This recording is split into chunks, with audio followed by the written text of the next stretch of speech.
18th Cincinnati School Board meeting to order. Interim Superintendent Murphy, would you please introduce our students that will be delivering virtually our Pledge of Allegiance and tell us a little bit about them and their principal. My pleasure. Tonight we have students from John P. Parker School, where Dr. Kimberly Mack is their principal. Thank you.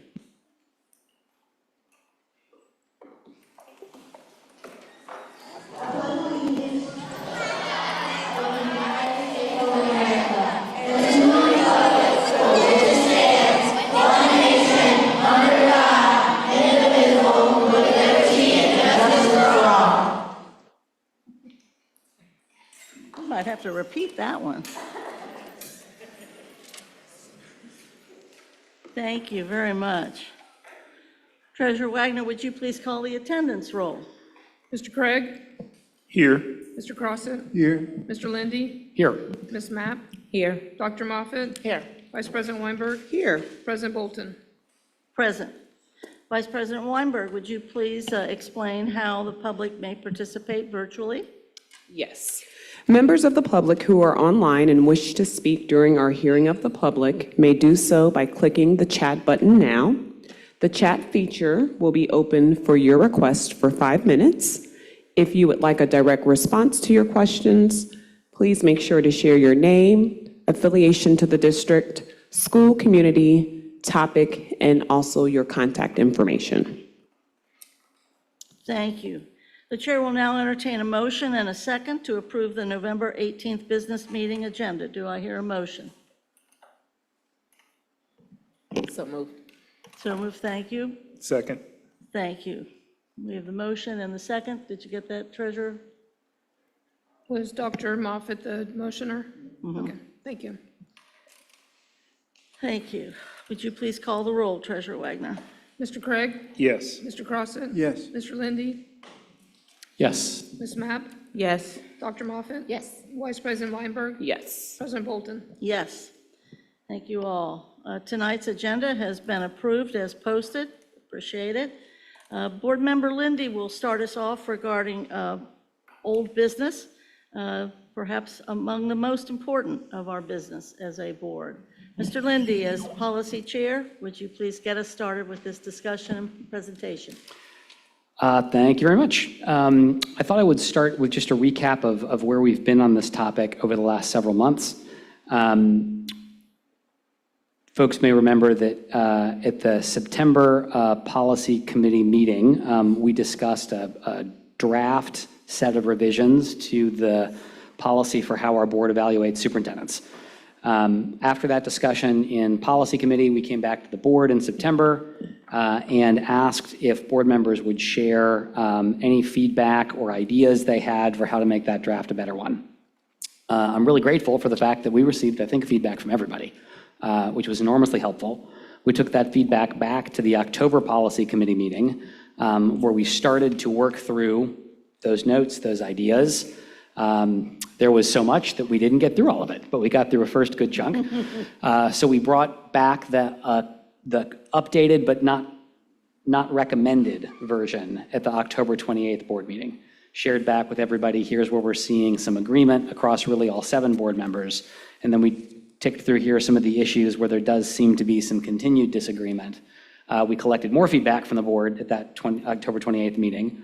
And we had a discussion at our November Policy Committee meeting. This wasn't the only thing we talked about, but it was the longest part of that meeting. And I'm very happy to share that we've come back with a version that is different from the version that we started with in September and has, I think, a number of important changes in it. It is a version that is supported by, at least as of our Policy Committee meeting, all 3 of the members of our Policy Committee. And so what I wanted to do tonight was personally make a motion that we adopt this recommendation. It was posted last week on Wednesday. And then if there's a second, I think I'd love to just invite my colleagues. I had a couple, if people will indulge me, I had a couple other thank yous I wanted to extend. But I wanted to just invite Mr. Crossett and Ms. Mapp, who worked through this together, to share any context they feel is important on the recommendation. But first, I'll motion that we adopt the resolution. Thank you, Mr. Lindy. Is there a second? Second. Thank you. So with the indulgence of the chair, I'm Please just going to do. do a couple thank yous, and then I want to invite Ms. Mapp and Mr. Crossett if they want to share anything. I just wanted to highlight some ways in which what we're presenting tonight is different from what came to the committee in September, and different from what we shared to the board in September, and different from what we shared with the board in October. Jim highlighted some great ideas about reflecting trends over time in the superintendent's evaluation, linking to a strategic plan, having room for a 360, also requiring that there be some interim preparation over the course of the year that counts towards the total score. Ms. Bolton was quite clear about the need to have a collaborative goal-setting process between the superintendent and the board. We can get into this, but reduced the share of the total evaluation that needs to be based on measurable outcomes from 75% to 60%, so that's different. Really appreciate feedback we received from Ms. Mapp around, yes, let's have a requirement that there be a goal around academic outcomes for students of color and low-income students. But let's name explicitly, we mean African-American students, Latinx students, students of color, and low-income students. I appreciated, I'm gonna miss somebody here, but I know that Ms. Weinberg suggested that we vote on the goals and method of evaluation in public. So I'm just trying to highlight, hopefully everybody sees pieces of the feedback that you shared over the last several months. And I want to stop talking and see if Ms. Mapp or Mr. Crossett has anything. Ms. Mapp? Yeah, I just wanted to, one thought I had about this is that it's a collaborative process, which means it's also about us. It's in a way, it's a review of how well we're doing with working with the superintendent. And it's also an evaluation of how well the district is doing. And so I said this in the policy meeting, when the results are lower than expectation, there might be some inquiry about how well the board was working with the superintendent. And so that's why the interim check-ins, I think, are important, and to understand what's the process that we're using to try to get these good outcomes, and are we monitoring that process during the year? So, thank you. Ms. Mapp? So yes, I would just like to echo what has already been shared, just appreciating the collaboration, not just from the policy committee, but from everyone's perspective on how we can draft a version of the policy that honors how we evaluate the superintendent objectively, and make sure that we are still focusing on the student outcomes, but also those other aspects that we know, recognizes the whole child, and making sure that it is presented in a manner that is public, as well as just keeping everyone informed about how we are tracking that progress based off of what Board Member Crossett stated. So again, just appreciating the collaboration and thanking Board Member Lindy for just great stewardship and leadership in the process.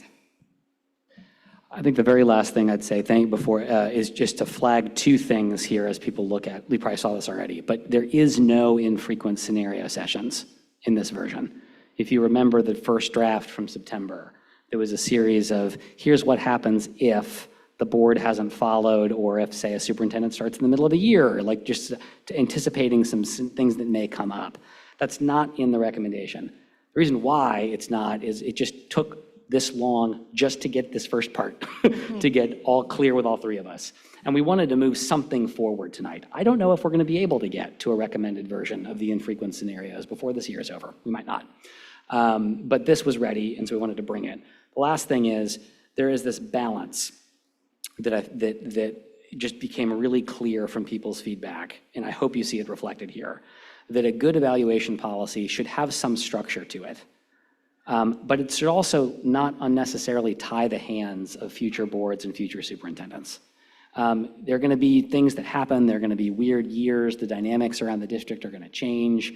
The state's going to change what it holds us accountable for. Like, the different things are going to happen. But what I hope this does is hit the sweet spot between like a timing that makes sense, the idea of publicly voting on measures at the beginning of a school year, coming back to those same measures at the end of the school year, but enough structure that it's helpful, but still gives boards and future superintendents and boards lots of flexibility to collaborate to make this what it needs to be for the moment. Thank you, Mr. Lindy. Member Matt? The other thing that I just wanted to call out is while we are recognizing what the scoring method would be in the beginning in the public, I just wanted to note that the final evaluation will be a written copy that will be given to the superintendent. So that won't be something that's discussed or voted on in the public, but there will be a written copy provided to the superintendent based off of what we've decided or had an opportunity to deliberate on in terms of the superintendent's progress overall. Thank you. But of course, as a public document, it will be a public document. Yes, that is correct, but I'm saying in terms of the voting, Exactly, that won't yes. happen, yes, in public. I know that was a major part of the discussion as well. Thank you, Member Mapp. Other comments to be added, Vice President? Yes, I had a couple of questions before, but I'm so thankful that Board Member Lindy was able to answer those questions for me. So I don't have any questions. I'm actually, I'm good. So this, you all worked very, very hard on this. I like the fact that we were able to come together and put everyone's ideas into it. And so I'm thankful, and it looks good so far. Thank you. Other questions, comments? Chair? So I really wanted to say to Chair Lindy and the committee, thank you, because there were two really poignant points. I don't know if the public has been paying attention, but we talked about the timeline significantly, and you addressed it. So I wanted to, I see it says the board shall discuss the progress at meaningful midpoints over the course of the relevant year. I think that provides an adequate time for feedback and pivoting if necessary. And then with regard to the scoring, I thought that was a really good intervention as well. So those were some of the concerns that I had, and I wanted to acknowledge that I see them there and they're present. So thank you all for your work. Thank you. Thank you. Any other comments? I wonder, for the benefit of the public, all this is, of course, posted, and we've had an opportunity to read and digest it. Are there some highlights of the evaluation that you could perhaps share with us? Did you invite, Ms. Mapp or Mr. Costa? Are there any that are, I feel like I've talked a lot. I'm happy to share some, but is there anything you want to share? I think you've already covered the key highlights. Yeah, I think that was covered. I do know that we recognize that the 60% of the evaluation would be on student outcomes, 10% of that would be on those interim check-ins, and then the remainder of the evaluation percentage would be on different surveys that would be able to be conducted. I know that Board Member Crossett recommended the 360 review evaluation, so maybe you can speak on that a little bit more as well. Sure. My idea for the 360 review was a method that's used in universities and hospitals and things. And basically, the superintendent would pick maybe 10 principals and 10 teachers to do the evaluation. The board would pick 10 principals and teachers. And I think it should be limited to principals and teachers because they have the most impact on student outcomes. And, do a survey of those folks. And that way, it doesn't have to be this giant cat herding effort to survey the whole district. And it's really, the main idea behind that is just to get temperature of how things are going, make sure that we don't have a feeling like we have a pending no confidence vote or coming or something like that. So that's really what my thought behind that was, where it could add some value. Thank you, Mr. Crossett. Mr. Lindy? I owe Mr. Cross an apology because I promised I would say this in this part of the meeting and I forgot, which was we spent a long time talking about the 360 and about do we put that in the policy or do we not put it in the policy? And I think the idea was that we want to leave the policy open enough that future boards can adjust. But I happen to like this idea, and I think we should try it when we do the goal-setting process with the next superintendent. So, and again, if it is so great that everybody wants to then add it to policy, great, we can do that too. But I had left that part out. I apologize. It's worth a good try. Thank you. Other comments? So on what will the superintendent be evaluated? That's a great question. So in the way the policy works is that every year, and it can start earlier, but no later than the first week in October, collaboratively, the superintendent and the board set a series of goals for that school year. There are a couple parts that are important to that. I'd start by emphasizing collaborative. So I think a superintendent could and should recommend some ideas to a board, and the board should ask a lot of questions and ask hard questions. But there will be, as a result of that process, a list of measurable outcomes that the board will use to hold the superintendent accountable that will make up 60% of the evaluation. Just a note on the timing, if I may, because I think that's the biggest change between this and the old one. The old one said that the board will evaluate the superintendent no later than March 1st of every year. And that's just really challenging because you haven't finished the school year. And so if you want to see some end-of-year results, and that could certainly be on student outcomes, it could also be on things like absenteeism, it could be on things like transportation, could be on things like, staff morale, but like you want to see the school year finish. Doing this allows us to have that kind of flexibility. I can talk a long time about this, I won't, but there's a historical reason why that March 1st date is in there, and it has to do with a piece of Ohio state law, and we've worked really closely with counsel's office to make sure that what we're proposing definitely absolutely works with all of the state statutory requirements, which does. Thank you, Mr. Lindy. We have a motion and a second on the floor, and we've had our discussion. I appreciate the work of the Policy Committee. Treasurer Wagner, would you please call the roll for the adoption of this resolution? Mr. Craig? Yes. Mr. Crossett? Yes. Mr. Lindy? Yes. Ms. Mapp? Yes. Dr. Moffett? Yes. Vice President Weinberg? Yes. President Bolton? Yes. Chairman Craig, would you please begin the discussion regarding the treasurer job description? Yes. So I want to first start by saying the job description is posted, and I want to give actually a tremendous amount of support or a tremendous amount of appreciation to Mr. Crossett here, as well as the entirety of the board, but especially Mr. Crossett, because it's a labor of wonderful love to rewrite a job description of things that we can't take out. So essentially, what we did is we had a position for the treasurer that had existed before. What we did is did an update to that description. Largely, the change has really been about grouping things into categories so that they're organized as to an understanding of what the position is and what it does and those responsibilities underneath that. A good portion of the responsibilities of the treasurer are already established by Ohio state law. So there's some aspects of that. We also made sure to work with the treasurer to determine what position or what duties under that position are no longer being done or no longer operating the way they were operating at the time the past description was made.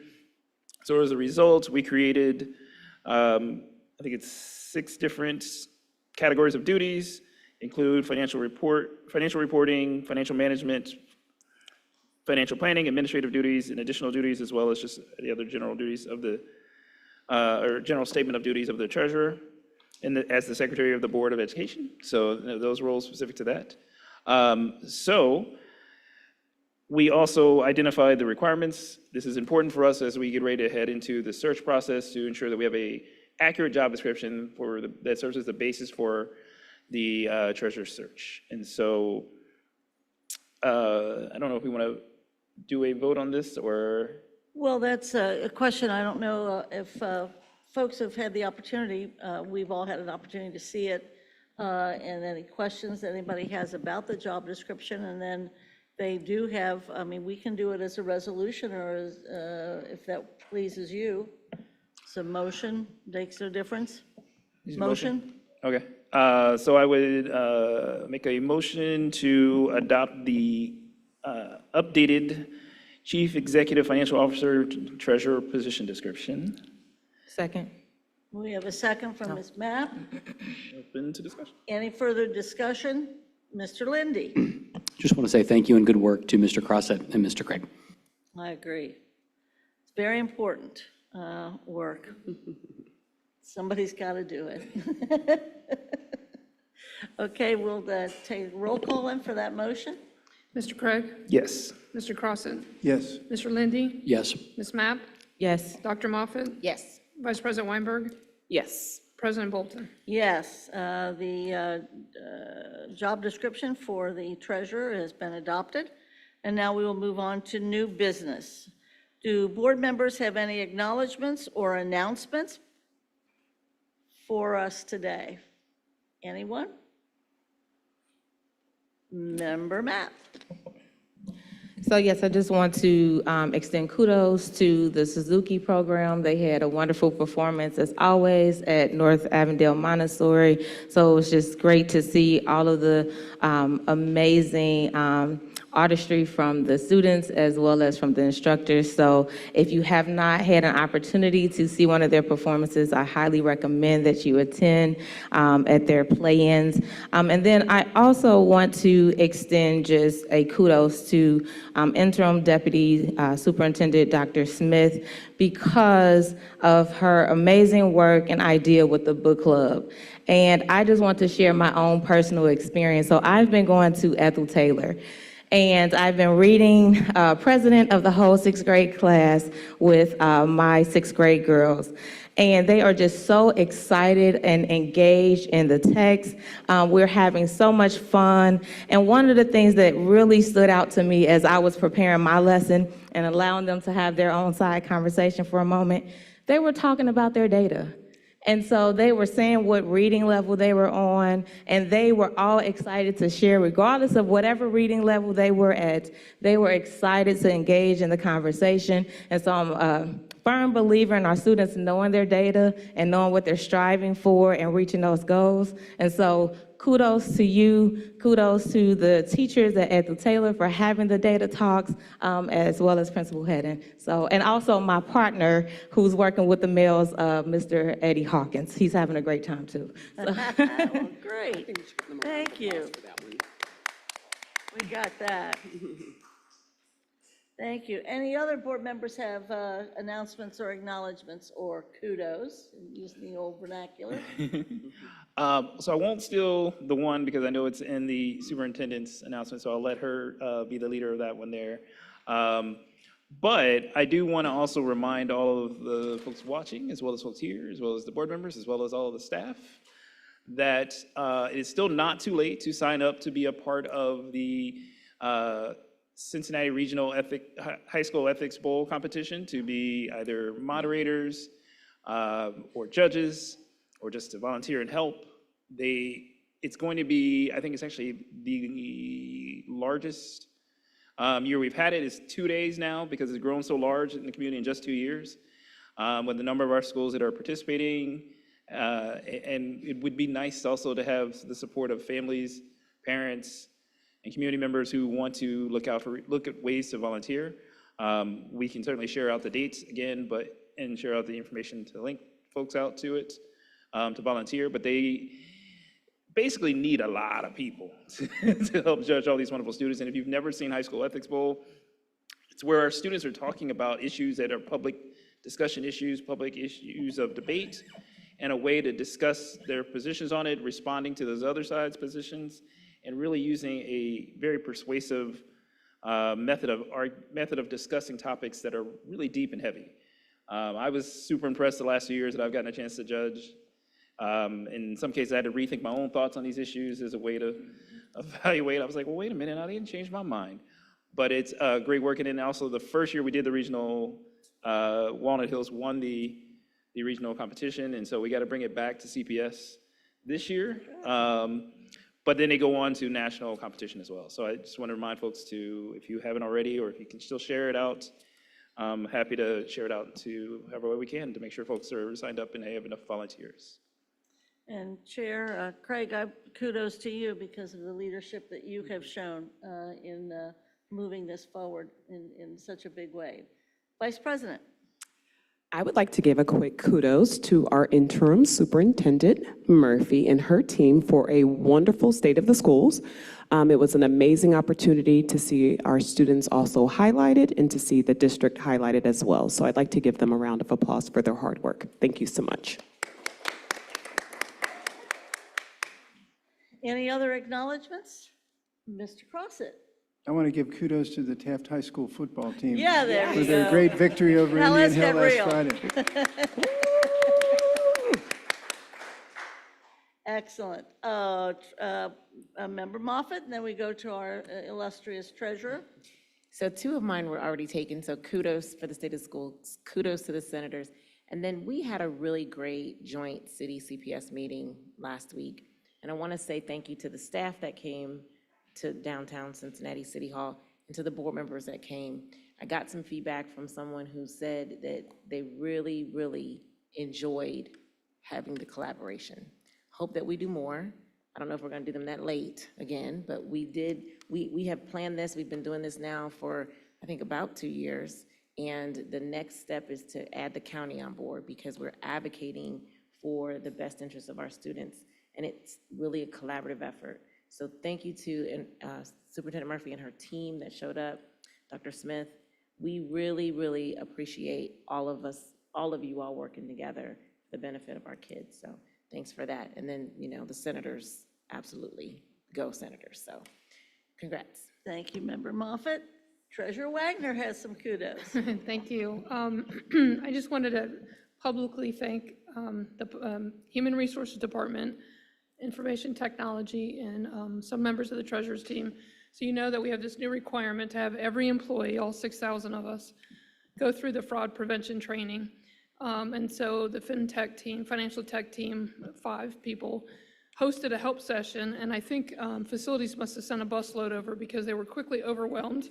And as they rang out for help, and people just jumped in and helped. And not only did they jump in to help with the fraud prevention, but they also covered open enrollments help and safe schools training, and they helped them get network password resets. And so they serviced 88 people in one day. So thank you. It was awesome. If you hit the next slide, it actually shows the people, and I wanted to acknowledge them by name, so I won't read them all off, but you can see that we got a lot of help from outside the department as well. We are now at 65% compliant. We have 2 weeks to go to get the other part, and so we're working really hard. So Human Resources invited the tech team to come to their benefits and open enrollment help sessions so they can help with that too. So hopefully we'll get some good data going forward. Great, thanks for pointing that out. I appreciate it. And now, Interim Superintendent, you have maybe the most important, and that is not only your announcements, but also your acknowledgements regarding retirees. Yes, we have 3 retirees to share with you today. And the first retiree is a teacher from Withrow University High School, and her name is Sandra K. Barley. We congratulate her on her retirement. Also, a second teacher from the Academy of World Languages, Iman N. Shania, a teacher from AWL. And then finally, celebrating tonight, Amy J. Forrester, the Fine Arts Liaison at Walnut Hills High School. Congratulations to them on their retirement. And then we have a few kudos, and I will maybe skip some that have already been mentioned, but they are posted on board docs. The first is going to Cheviot Elementary School and Principal Tammy Solomon Gray on their Veterans Day programming, November the 8th. Awesome, awesome, awesome job. On to Project Connect, Rebecca Beach and her team. They hosted an early childhood enrollment learning opportunity session. This session was for both parents and the caregivers. I'll just say TA and move along. Thank you to our Human Resources and Talent Department for hosting the CPS Greek Network Recruiting event November the 13th. I was not able to attend. The deputy did attend, and several other members of the leadership team, Assistant Superintendent Chambers also attended. I understand it was a wonderful event. And then the last one I have is a kudos to our school and community partnership team, in particular, Mr. Will Johnson, as they hosted the Manpower Conference at Cincinnati State on November the 6th.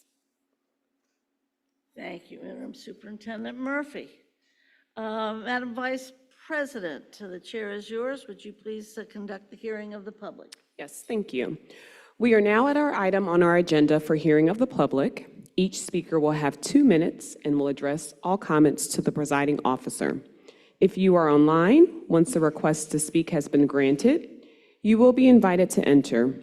You should click on the camera icon to go interactive. Provide your name, affiliation to the district, school community, topic, and your contact information if you would like a response to any questions that you might have. This request is consistent with board protocol, and we appreciate your help. In the event that someone is not willing to follow the protocol, we reserve the right to end that person's time. Again, each person has 2 minutes. When the timer goes off, your time is up. Please refrain from discussing any personnel items. After speaking, if you're online, you'll briefly see the welcome screen again as you transition back to the live stream of the meeting. Finally, we ask that your public commentary be respectful of all listeners. And I will begin by asking Mr. Wilson, do we have any online speakers before we begin with our in-person? Madam Chair, we do. We have 5 online speakers at the moment, but we might have 2 more trying to get connected as well. Okay, so before we do the 5, I'm going to call down my first set of speakers. The topic would be Clark High School. I think I have 5 individuals. I'm going to call down Casey Irvin, Andy Saylor, and as you're coming down, just make sure that you sit in that particular order down here in the front. Yvette Nepper, hopefully I said that correctly, Ann Coates, and then Cassie Newman.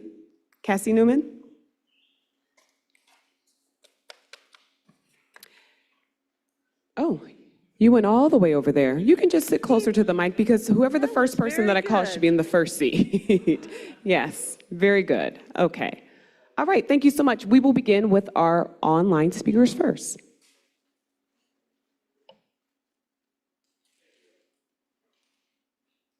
Thank you. Our first online speaker is going to be Irma Irwin. Irma, go ahead.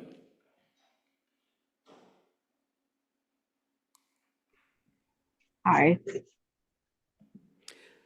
I don't think we're seeing it on this. Okay, there it is. I'm Irma Irvin. I'm one of the students affected by the upcoming changes for Phase 2. Irma, go ahead and start again for us, okay? I'm Irma Irvin. I'm one of the students affected by the upcoming changes for Phase 2. Catching 1 bus is enough, so why should we catch 2, 3, or 4 to go to Woodford Academy, which at one of the meetings I was at was going to be changed to a Clark Montessori 2. It would be an hour to get to Woodford Academy from where I currently live. I have just started this year at Clark Montessori, and basically how I interpret Phase 2 is basically saying, get used to another building. I just don't feel like that's right. Because there's other kids that come from the west side and they have a school. They have Gamble Montessori, or if there's any other schools out there, they have those.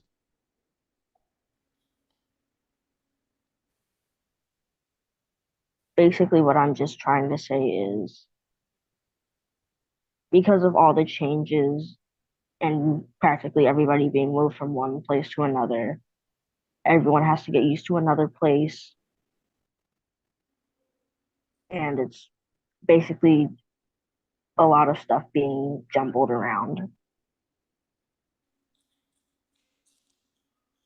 Thank you.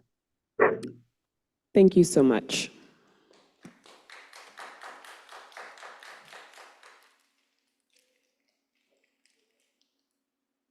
Thank you. Our next speaker is going to be Holly Miller. Holly, go ahead.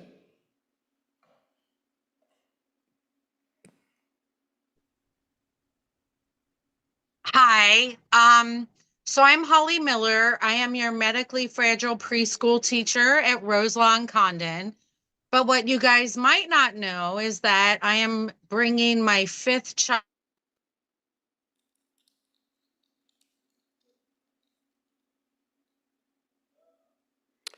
I think we may have lost her. We will try to bring her back in. Okay, we can go to the next speaker. Thank you. Our next speaker is going to be Jennifer Myrie, and Holly, we're going to invite you back in.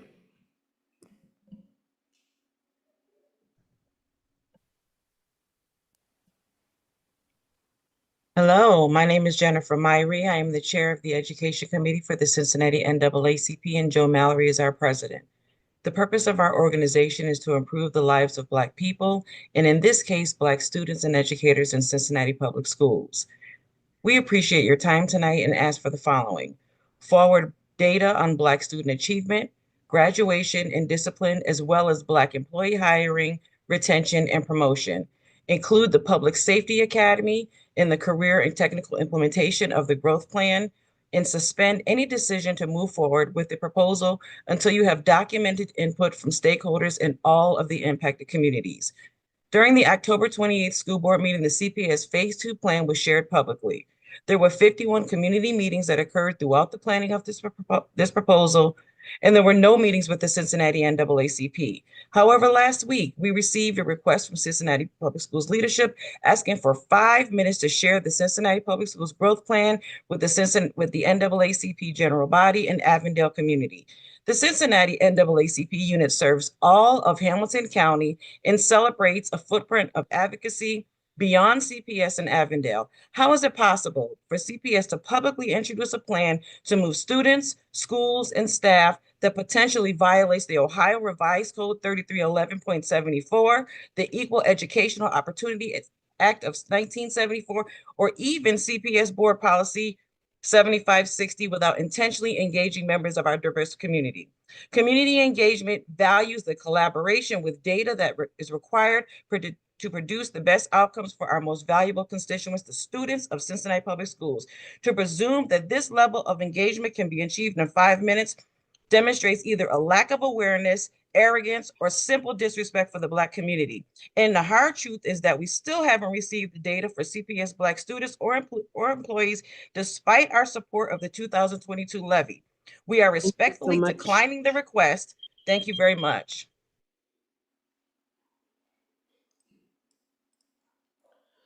Thank you. Our next speaker, we're going to go back to Holly Miller. Holly, go ahead.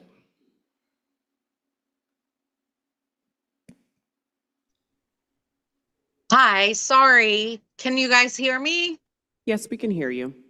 Okay, so I was just trying to say, many of you know me as your preschool medically fragile intervention specialist at Roselawn Condon Elementary School. But what you might not know about me is that I'm also the mother of 5 children.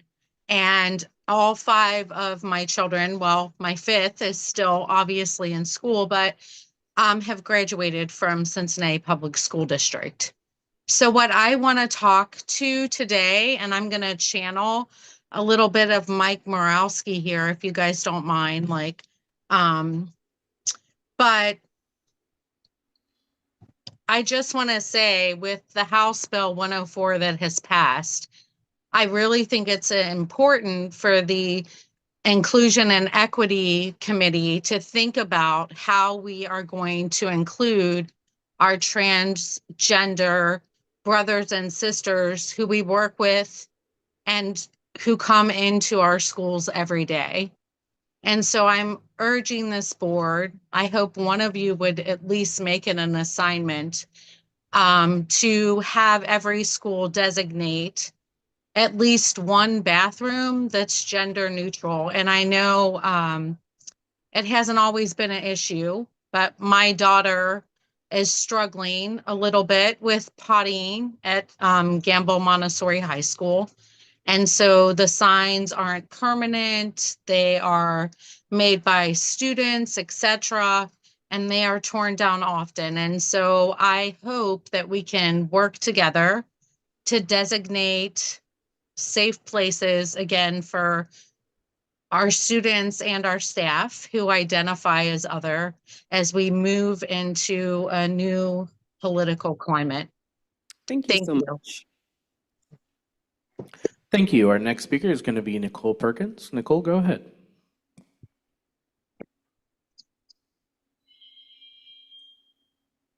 Hello. I am Nicole Perkins. I'm from Evanston. I'm on the Evanston Community Council.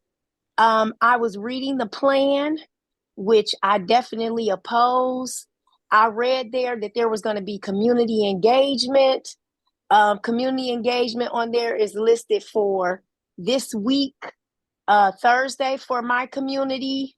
So I don't understand how any decisions could be made prior to community engagement, which includes the moving of Evanston Elementary School, which is our only neighborhood school, which we do love and intend to keep.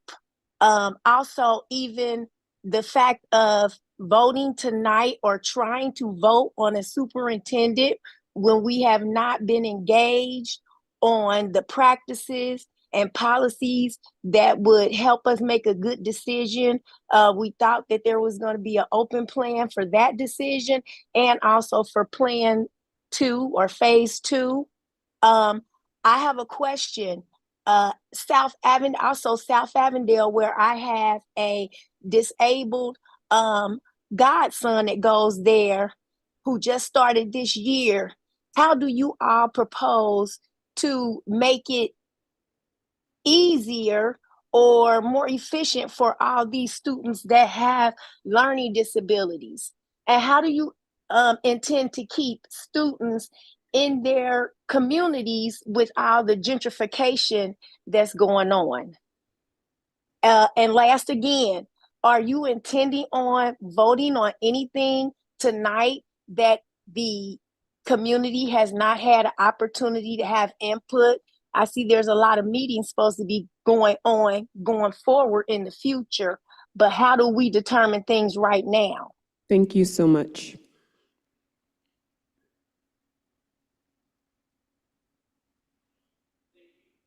Thank you. Our last speaker for the online will be Jennifer Parchman. Jennifer, go ahead. Hi, I just wanted to come before you guys and speak to you about our deaf DHH students at Woodford Elementary and about the autism unit. I want you to know that I do not feel that restructuring our school is beneficial to our students. We have been in the building for about 9 years now. I've been an interpreter, an educational interpreter for the district for 23 years. And our placement at Woodford is the best placement that I've ever been in with our district, with our deaf ed unit. And I just want you to really understand that we're basically like a family at school. Our kids get sign language, they get communication from not only us interpreters, but they get it from the whole building in general, really. We have teachers that have learned to sign to communicate with them. We have students that know them all of them are known by name. The peers that they go to class with are learning sign language to communicate with them. We're really like a really tight-knit community, and this is what our kids need to grow, to learn, to become confident people, and to really just blossom in life, honestly. A lot of the kids don't have language at home in the same way that they do at our school. And I just feel like if you restructure our school and move them to new buildings, they will not have access to language in the same way that they do now. You will be limiting their friendships and just the relationships that they have with all the adults in the building. And we have a really tight-knit relationship with the autism units. We collaborate a lot. We do activities together, learning activities. And I just think that you should come to our building and you should meet our kids. You should learn their stories. You should see what has happened in their lives, how we have helped benefit them. And I think that you need to meet the civil service employees as well. I want you to realize that there are a lot of CFT employees, of course.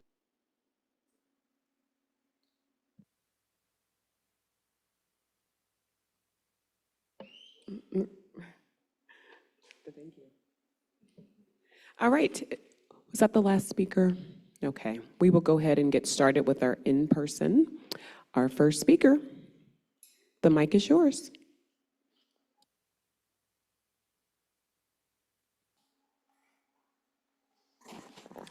My name is Casey Urban. I have spoken to you all for the last couple of weeks of why I am against the Phase 2 plan. I am very concerned about transportation to a new location for my daughter, and I trust you all work with Metro to create a more direct route for her to get to and from Mount Washington if you move forward with the current Phase 2 plan. Today, I wanted to touch on last Tuesday's LSDMC meeting at Clark. The room was full of parents, students, staff, and community members, all against the idea of moving 7th and 8th graders out of the school. We spoke to Montessori practices, concerns, and accreditation, the dismantling of a school culture when middle school is segregated, and how sad we are that we can't trust the district and school board to be consistent. I hope these concerns were brought back to the members at this table for consideration when deciding on Phase 2. For several years, and with the addition of elementary Montessori schools, it has been clear that a third centrally located secondary, junior, and senior Montessori school has been needed. While the Phase 2 plan seems like an easy solution to your occupancy problem and your secondary Montessori issue, it is hard to believe proper research was done on what a successful Montessori structure looks like.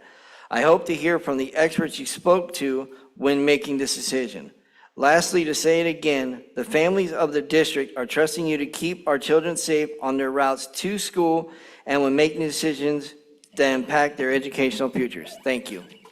Thank you so much. Our next speaker.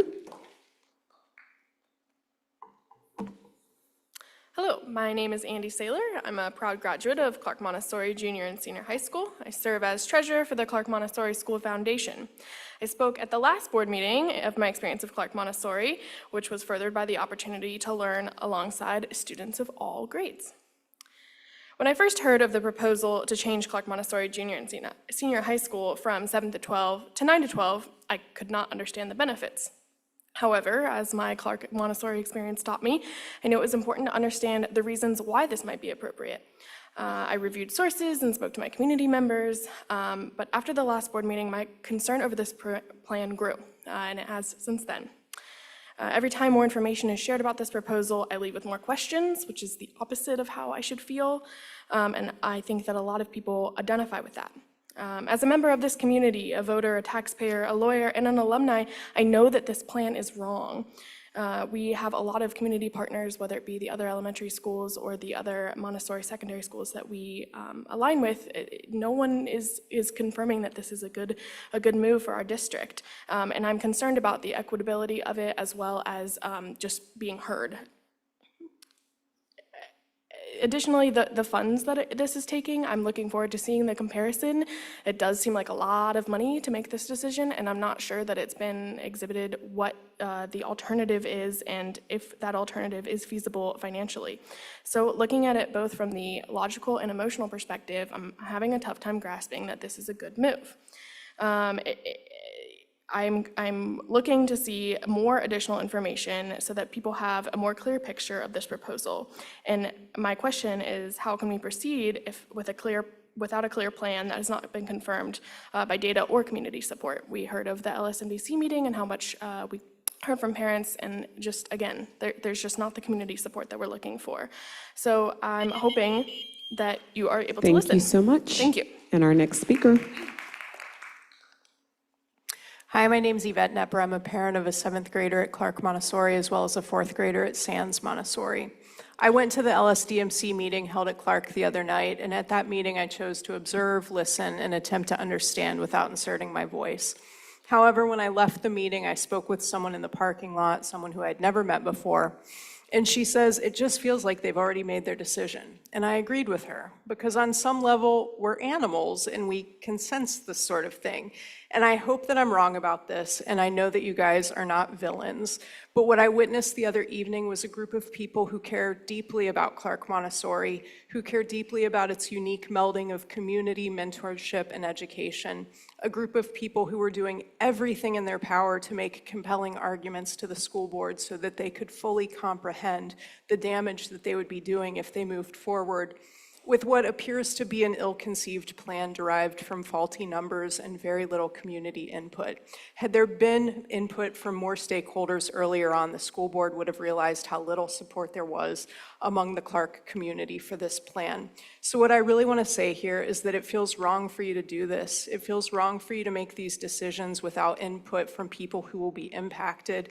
And when you pretend that this is collaborative and when you pretend that you are listening, it feels like a slap in the face. So not only are we sad that we're losing something that's important to us, sad that you're creating instability for our children, we're also mad about the way that you're doing it. Thank you. Thank you so much. Our next speaker. Hi, I'm Ann Coates. First, I wanted to thank Ms. Mapp and Dr. Moffett for coming to the LSDMC meeting. We appreciated you guys being there. I wish that all of you could have been there to see how much support was for maintaining Clark as is. This has not been a popular decision amongst the people affected. Today, you have all received an email update from Clark's LSDMC with 3 new proposals. I hope you've read that and take those into consideration. The remaining of the time, I want to list off who has signed off on our petition that Dr. Heather Gerker has sent to you to show who is against this.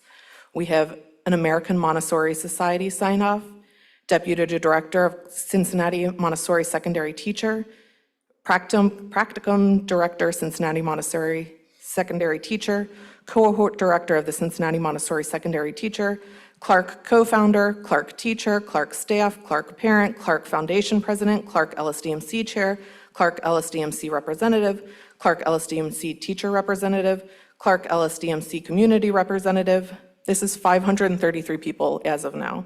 Clark Foundation members, Clark ILT rep, Clark alumni parent, Clark Foundation treasurer, retired Clark teacher, former Clark teacher, principal, and DSL, former principal of Sands Montessori LSDMC chair, Sands Montessori LSDMC rep, Sands Montessori teacher, Sands Montessori Rudder member, Sands Montessori paraprofessional, Dean of Education at Mount St. Joe, Pleasant Ridge parent, North Avondale parent, Woodford Academy teacher, Dater Montessori parent, Walnut Hills parent, Gamble Montessori parent, CPS parent.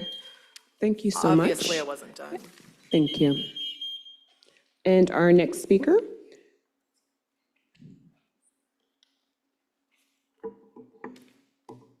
Hi, I'm Cassie Neiman.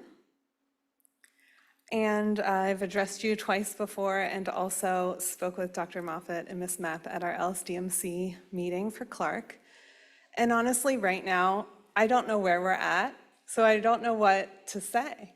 I don't know what we could tell you that would be meaningful, right? We've sent you letters, we've sent you alternate plans, we've shown up with our bodies here when we have other things we need to be doing because we care about the integrity of our program.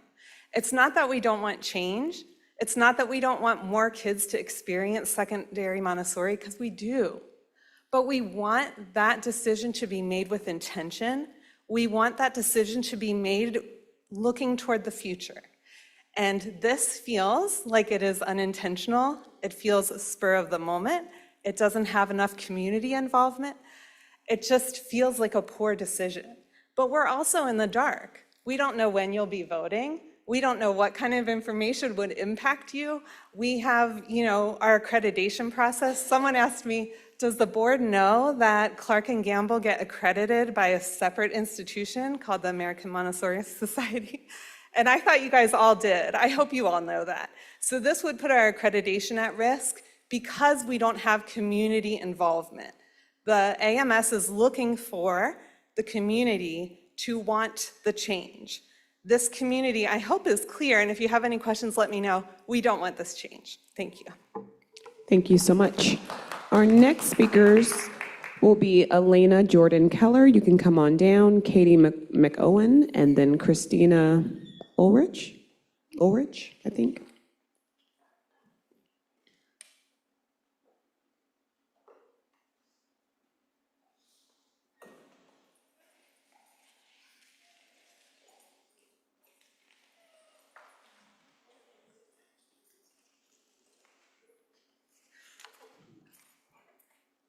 You can go ahead and begin. Hi, My name is Elena Jordan Keller. I'm also a 2014 graduate of Clark Montessori and serve as the current Clark Montessori Foundation Secretary. The Clark Montessori community has been strongly advocating against the plan to remove junior high students from our building. By now you have heard how this plan goes against Montessori philosophy and that it will dramatically change the education our school provides and the culture we have worked hard to cultivate for 30 years. We understand that the district is facing budgetary issues and is fearful of losing the under-enrolled school buildings that are considered valuable assets. I ask you to consider that the education of our district's students is just as valuable as the district's real estate assets. I have heard repeatedly that starting a third Montessori high school is not possible at this time, but this option could solve both the problem of under-enrollment at Woodford and the lack of Montessori high school seats. Consider this. Clark Montessori started out as one classroom of 7th graders, their teachers, and a small administrative team. It added a grade every year and eventually grew to become the school it is today. In the beginning, we shared the Jacob Center with 2 other magnet programs and would later share the same space with Gamble Montessori during construction of our current building. Knowing this history can show us what is possible today. Let's gather a group of 7th graders, staff, and administrators to build a third, new, and unique Montessori high school that can grow with time. We would love to share what we have learned about creating a school from scratch with them. Let's give them a space in the Woodford building, adding to the building's numbers while also allowing Woodford to continue to house their students in specialized units. And let's leave Clark Montessori's junior high students in our building where they belong. Our community wants to help you solve this problem. Please consider alternative solutions as you prepare to vote on this plan. Thank you. Thank you. Our next speaker. Hello. My name is Katie McOwen, and I am a math specialist, and I also teach STEM on Fridays to all grades at Rothenberg. I'm speaking again tonight to request the district and board members to consider a different proposal for our school and to engage with our school community. Other schools have had more engagement during the growth plan process, so when you talk about equity, I hope you keep in mind to communicate with all schools impacted. Please come to speak with the Rothenberg community to hear concerns about going Montessori and our alternate ideas. I was extremely disappointed that no one from the district came to our LSDMC meeting this past Thursday like you had it planned. We had people eager to hear more about the plans and speak to what is going on. So I hope that this means plans for our school are being delayed. We have a member of our LSDMC that has put together a little bit of research and quantitative data on Montessori schools in Cincinnati and other growing cities. From this data, it has been found that here in Cincinnati, white families largely over-enroll in Montessori schools, while Black families largely under-enroll. Because of this, it is likely that changing Rothenberg into a Montessori school in the OTR would turn it into a school that appeals and serves white and wealthier families, moving out the students who currently attend and live within walking distance. The family involvement requirements alone would put our students and their families at a disadvantage because the majority of our families are working class families and do not have the luxury to take on a lot of time off to volunteer, attend many meetings, pay student fees, and participate in fundraisers. We have more data on Montessori and gentrification that we can share with the district and the board. These are things that we would have loved to speak on this past Thursday. Turning Rothenberg into a STEM-focused school would be a wise decision. As someone is already going into the classrooms weekly with STEM projects, I can tell you that the students are eager to learn and get hands-on with engineering activities. Thank you so much. Thank you. And our last speaker.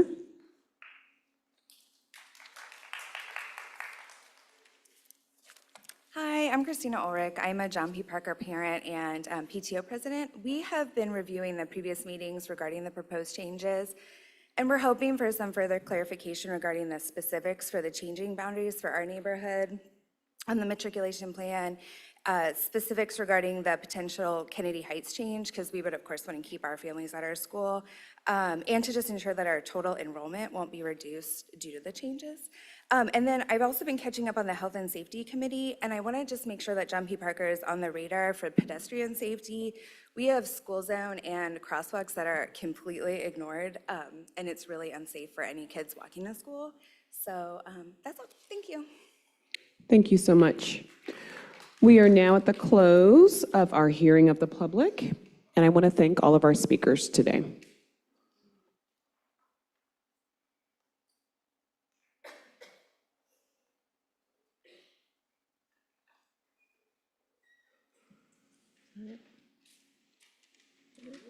Thank you. Thank you, Madam Vice President. Thanks for all that have participated and shared their thoughts and concerns. Interim Superintendent, let's start with our presentations as you see fit. So we will start with growth and sustainability with a little update. Mr. Dollahue, Mr. Chambers, Mr. Burkhart are coming, and these are really in response to board questions and suggestions and thoughts that have been shared with us, as well as some of the feedback we've been getting from the community and school engagement sessions. We'll start there. Thank you and good evening. So as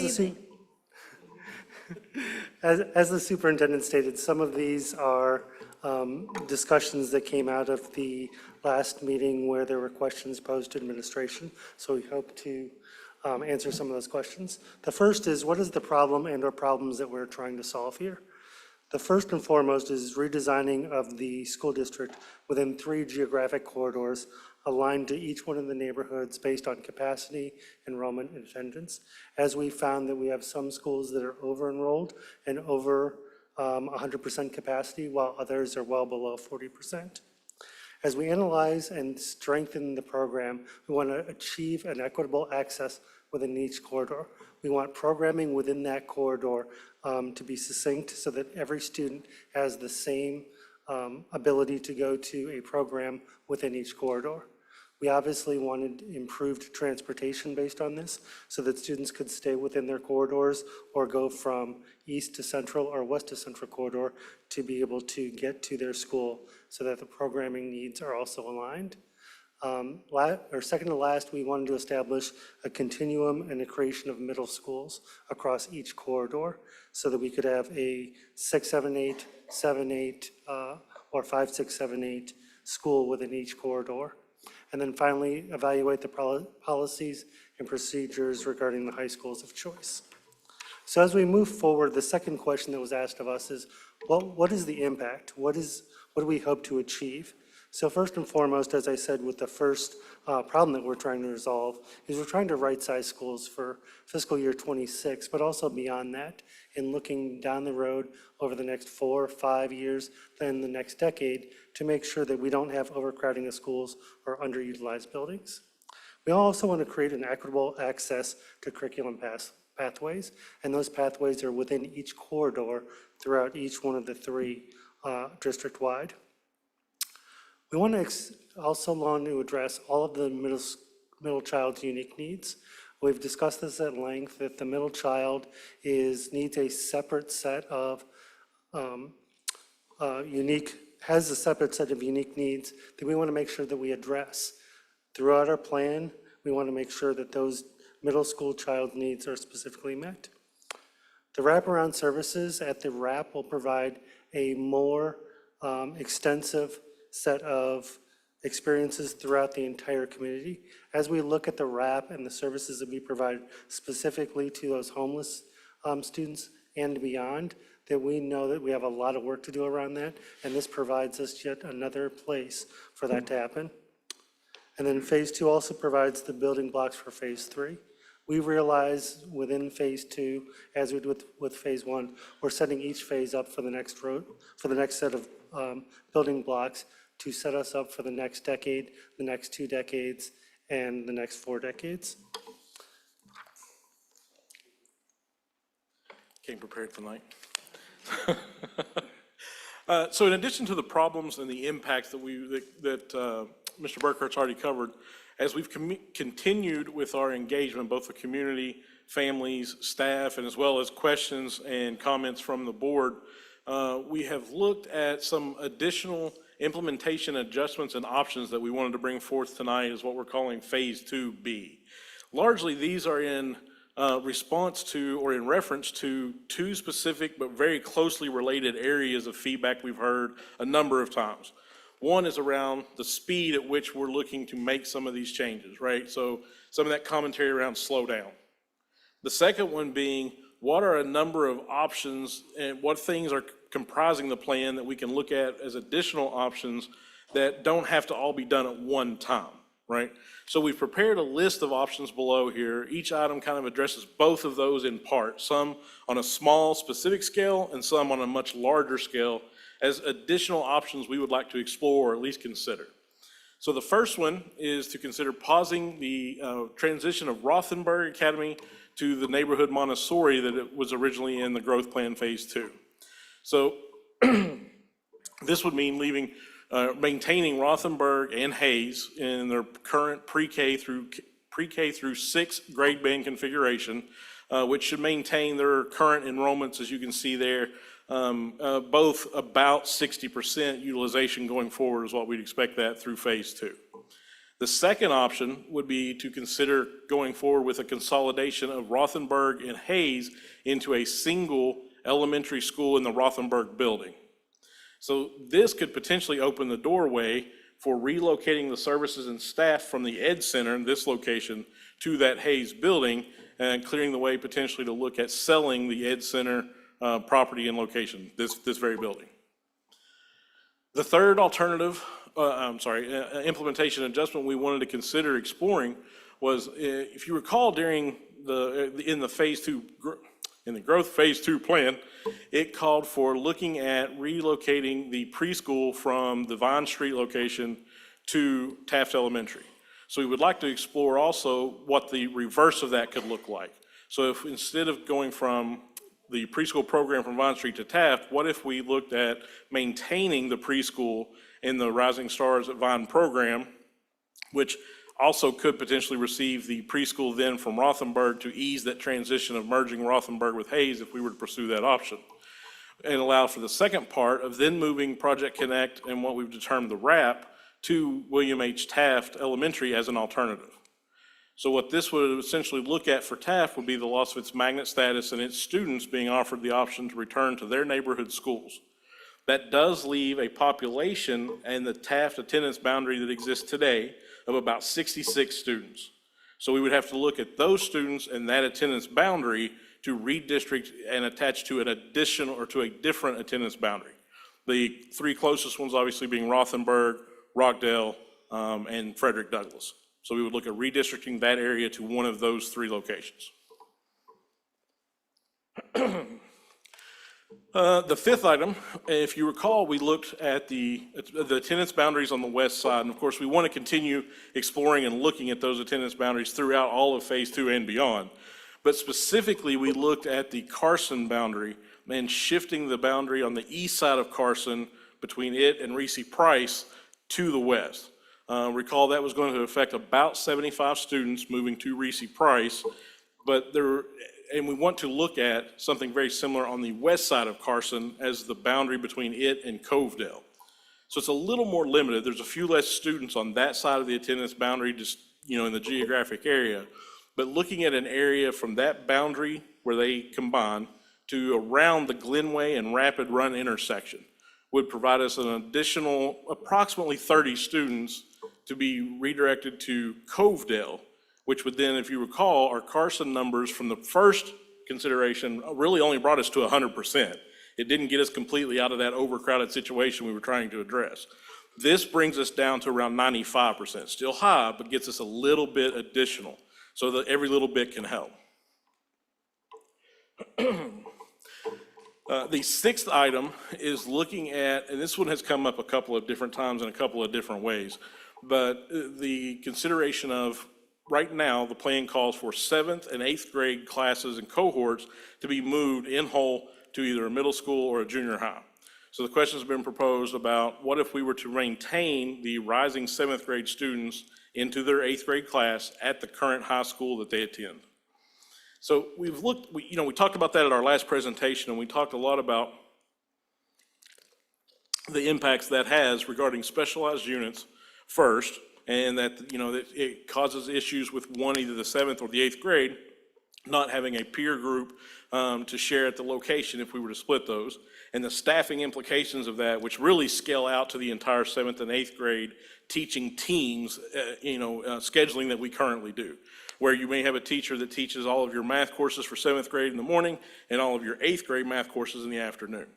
But we really wanted to get a little bit more perspective on that and provide more information. So as we've continued to do our cost analysis, you can see we looked at what really would that look like. We said it would increase staff, but what does that mean? So as we went through the core courses and looked at the number of teachers that would essentially require being duplicated to split the 7th grade and the 8th grade into 2 separate buildings. Looking at those core courses and core teachers, we were talking about approximately $3.3 million in staffing that would have to be put in place for that transition year. And recall, since it would only be 1 year, some of that would have to be temporary staff. And that does not include other potential costs and other staff, the administrative staff, the support staffs, and of course the operational costs of transportation. That would just be $3.3 million in duplicative staffing essentially for teaching. Next slide, please. And of course, one area we've heard a lot about, including tonight, is the Woodford and Clark transition considerations. So we have put together 2 additional options to look at and consider for how we could both address the speed and options for how to make that transition. The first option would be more direct, to relocate the Woodford units in totality.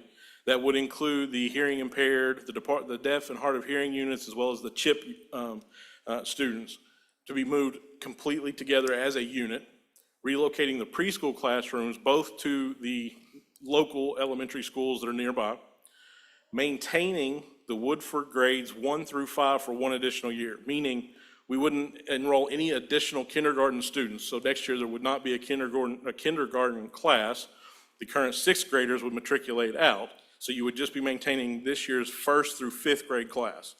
And then slowing that transition for Clark to where we would only be looking at the Clark 7th grade, joining the building at Woodford along with that cohort of the 1st through 5th grade. The second option would be to put a more extensive hold on the transition, completely merging Woodford and Silverton, as we discussed early in the program, in the planning, and Woodford, which would mean Clark would remain a 7 through 12 high school for the fiscal year 26 for the next school year. We could look at postponing the 7th grade transition then until phase 3, providing more time for the discussion. However, this would mean that Woodford will remain vacant essentially for 1 year to provide us time to make the transition more thorough and more engaged. Okay? And now we'll turn it over back to Mr. Burkhart and Treasurer Wagner to talk to us about the money. Thank you, Mr. Gulliver. As we look at the cost and investment, in the last board meeting, the ask of the administration was to put the cost and the investment together and what the savings would be over this plan. So before we actually go into the spreadsheet that shows the plan, the short answer is the savings of $1,434,765 for the first year. That also takes into consideration subsequent years, a reoccurring cost of $681,019. So if we can click on the spreadsheet, we can talk through how we got to those figures. So at the meeting, it was asked that we use the Acknowledgements spreadsheet to put together our phase 2 costs and what we anticipate those costs to be. On the spreadsheet, as we started to build it out with the Acknowledgements information, we found that we had to take a little bit of liberty with the spreadsheet, as putting in the raw data provided a little bit of a disingenuous picture to the costs. So as we build it out, Rob, if you could move over to the left to column C for me, please. Thank you. We had an initial investment of what phase 2 would be. Additionally, we split out what those current operational costs would be, and then any new costs. So we split out not only investment, but the operational and the new costs. Then we identified whether those would be recurring or one-time, and in some cases they were both. In the notes in column G, we tried to split out of the amount how much would be reoccurring and how much would be a one-time cost. So that's in column G. In column H, we also have the number of students served in the first year only. That is one item that I think we can expand on moving forward. Again, this is a 1-year amount or 1 year number of students affected. So obviously in year 2, 3, and 4, with new programs that we're standing up, such as the automotive, cosmetology, and entrepreneurship, those numbers will rise, which brings the total cost of investment down significantly over multiple years. So on this column I, we only have the first year only in what that amount is based on the total investment divided by the number of students in that program for that first year. In column J, K, we have the desired outcomes and whether the risk level is, or the effectiveness is high level, high, medium, or low levels along with risk assessments. And then columns L through O, we also had the funding sources for each of those. So Rob, could you scroll down to the bottom of that sheet? So this is where, keep going, Rob, a little bit more. Thank you. So this is where you'll see actually the funding sources and where those numbers came from. So as you look at the general fund out of pocket for the funding source for phase 2, you'll see the 1.4. You also see, and we wanted to make sure that we highlighted, there are going to be other funding sources for this project as well. We specifically called out Fund 6, which is student dining, and that's for the tables that would be converted at the middle schools as well.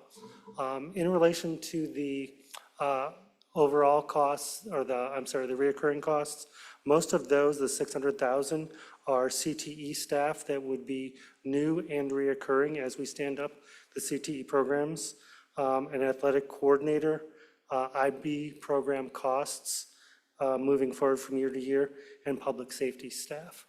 So at this point, I'll let Treasurer Wagner be able to discuss some more about the spreadsheet in detail. Thanks, Chris. So what I did is I took this information, and Chris and Jeremy and I walked through the document all day today to determine what was a current budget, what was new money, and where did it fit, and whether it was recurring or not. And so just keep in mind, this is all based on the phase 2 plan that was presented. None of the new options are part of this yet. And it's all estimated on where the kid's going to end up. And because this is all based on human behavior, this data can change. But what I did is I took the totals of this and I fed them into my long-term financing plan so we can look to see how we might finance moving forward.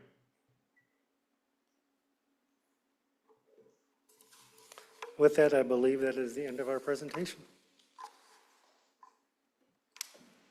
Thank you.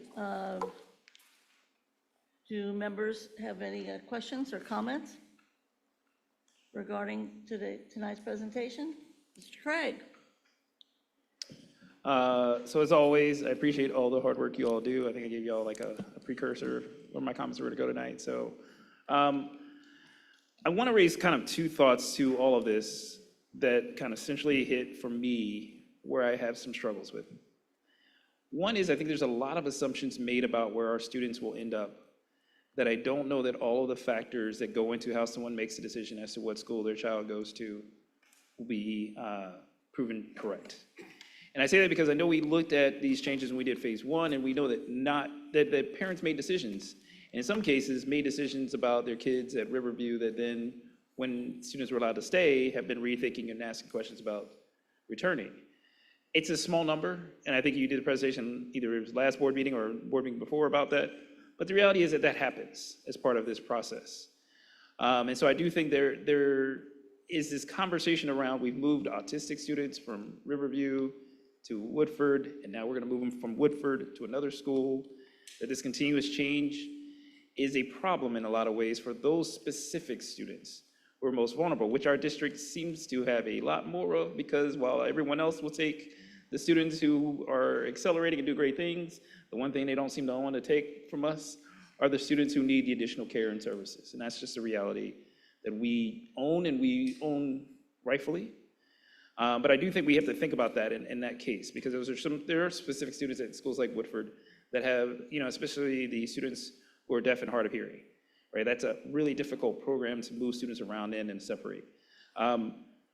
The other one for me is I actually like the idea and appreciate the thought process of some of the alternatives, specifically, and I don't have the presentation for me to kind of roll back through, but specifically some of the alternatives are looked at looking at the boundary lines and reformatting some of those boundary lines, that looked at addressing the Rothenberg issue with regards to putting another Montessori in. I think that's, I don't know that there's a community outpouring of interest in putting the Montessori there.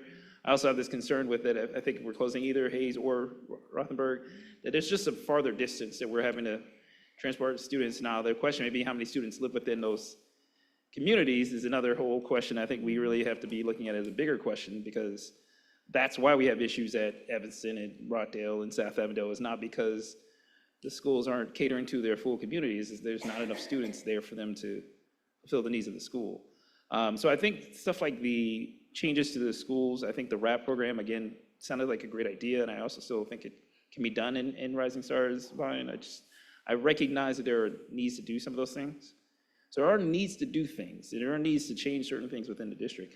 I'm just worried about when we're talking about shifting an entire school out of a building, or when we're talking about moving students out of a program or out of a school, that's part of the essence of the school, that's part of the thing that they love about the school. How much is that going to affect how those parents make decisions to keep their kids, not necessarily take their kids out of the district, but are they shipping them to a school that'll just create more overcrowding there? Or are we looking at options that may not work? The one thing I wanted to also pose out there, we talked about this before when we were looking at some of the stuff before we even had the full audit committee report, about the boundary lines of the overlapping between Woodford, Silverton, and John P. Parker, along with that Pleasant Ridge Montessori boundary, right? And we know that there's a certain amount of people who say, I love this idea of having this Montessori neighborhood school, and then there's a certain amount of parents at Pleasant Ridge Montessori that say, either we're in Montessori or we're in neighborhood school, and that having the both is what's part of what's creating the expansion of numbers. And so I didn't know if there's any way of thinking about also just purely looking at where those boundary lines hit. Last thought, and again, I'm trying to be much nicer about this than I originally thought about in my head, because I want to respect the hard work the folks have done. Bramble Pre-K is still a concern for me, and I think we talked about this at our retreat. I just don't know the viability if we're going to talk about moving these students over and moving schools because they're not a viable school per student cost. I don't know how we justify then keeping Bramble what it is. Right, and it's not to say that we shouldn't keep Bramble as a school in our district, but maybe we need to be rethinking about what Bramble serves, the purpose of. Because the reality is that when we looked at it at the retreat, this school had one of the largest, if not the largest, price per student for the cost of the school. And so I'm just, again, curious why we're not addressing the Bramble pre-K program school for that matter. Thank you, Mr. Craig. Other comments? Vice President?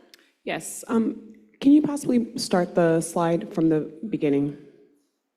And there's some information that I do not have, and I wanted to be able to see it. Can you keep going?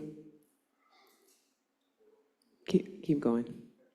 Oh, well, go to the next slide, the next one.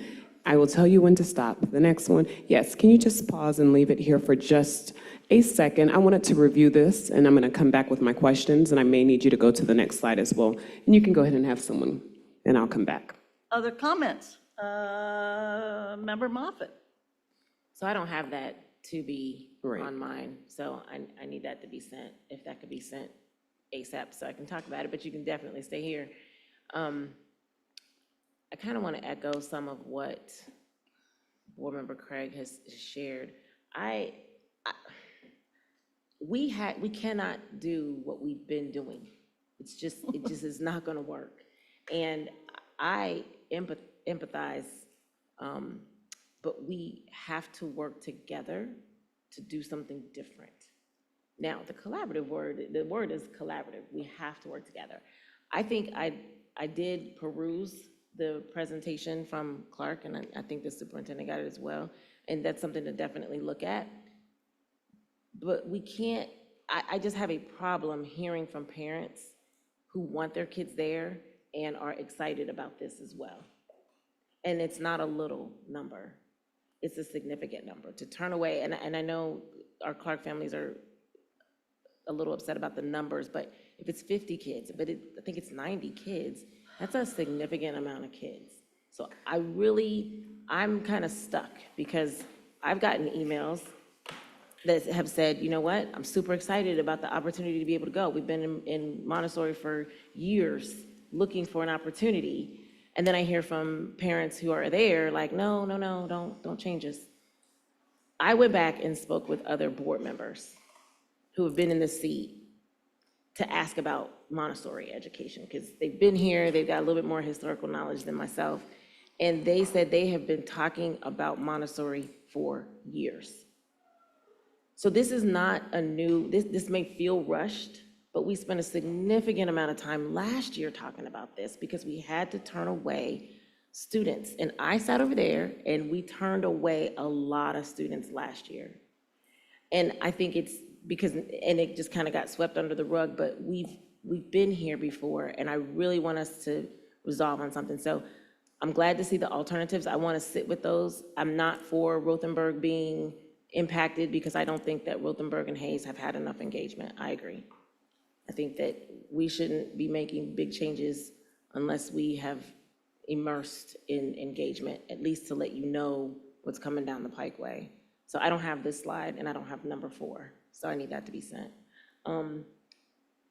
I just am really also, that bothers me, but we've done some engagement. I've got some more engagement to do with Woodford this week, I'm coming, and then with Clark. But we have heard from other families too, and I wish you all could hear from them that want the seats. So I'm conflicted, I'm just gonna be honest. I appreciate wholeheartedly the work of the administration because I think you all are really, really trying.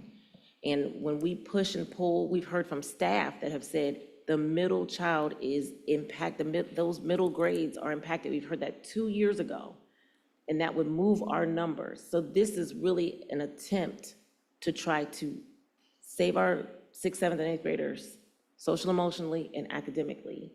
It's not an attempt to degrade the program. It's really not.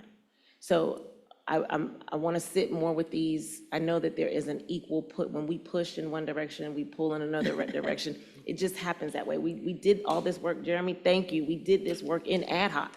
We would ask them to go back and change one thing, and then it would impact a lot of other things. The reality is we have legislation that is beyond our control that is now moving that impacts our buildings. House Bill 395, House Bill 295, 308 have movement as of last week and this week. So I'm looking at the other options. It's not an issue of real estate. It's not an issue of trying to make a decision without the best interest of kids for me. Now, another concern that I have, I'm just gonna say this because Board Member Craig brought it up, I have a concern of Bramble. This is not the first time people have heard this, so it won't be the last time.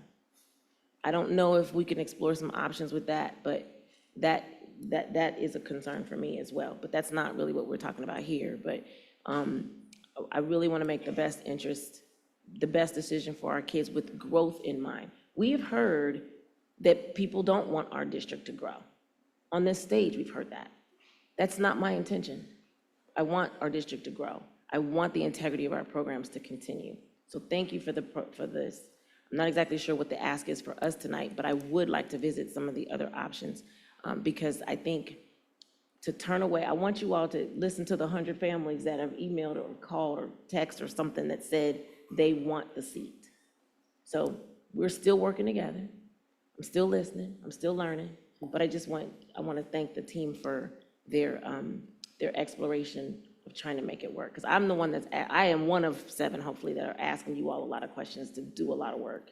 And I'm so sorry that it is like that, but I really want to make it work so that we preserve what we have and we grow. And I think this is intended for us to grow. So we can't keep doing what we're doing. So thank you. Thank you, Member Moffitt. Vice President? Back to me. Yes, thank you so much. Now that I have gotten an opportunity to relook at a couple of the slides, first I want to just thank all of the families, parents, students who have reached out, whether it's in agreement or whether it's providing insight onto why they don't think that we should make these particular changes. If we are currently on this particular slide here, I thought that I heard, and I wanted to make sure that I saw it correctly, but for an option here, for option 2 for Woodford and Clark, a transition, it says that Woodford would remain vacant for a year I thought we had some discussion before in which we weren't allowed to have any vacant buildings, so I would just like to have some follow-up on that, and that's a concern for me. I'm not going to repeat anything that my colleagues have said, but I will agree. Thank you, Board Member Craig, for bringing up the Bramble, and thank you, Dr. Moffitt, for bringing up some of your concerns as well. This is a start, but it's not quite it, and I do think that some of the suggestions here don't necessarily agree with, but I'm going to sit with these two slides a little bit longer as well. Thank you. Thank you. Other board members have comments, questions? Mr. Crossett?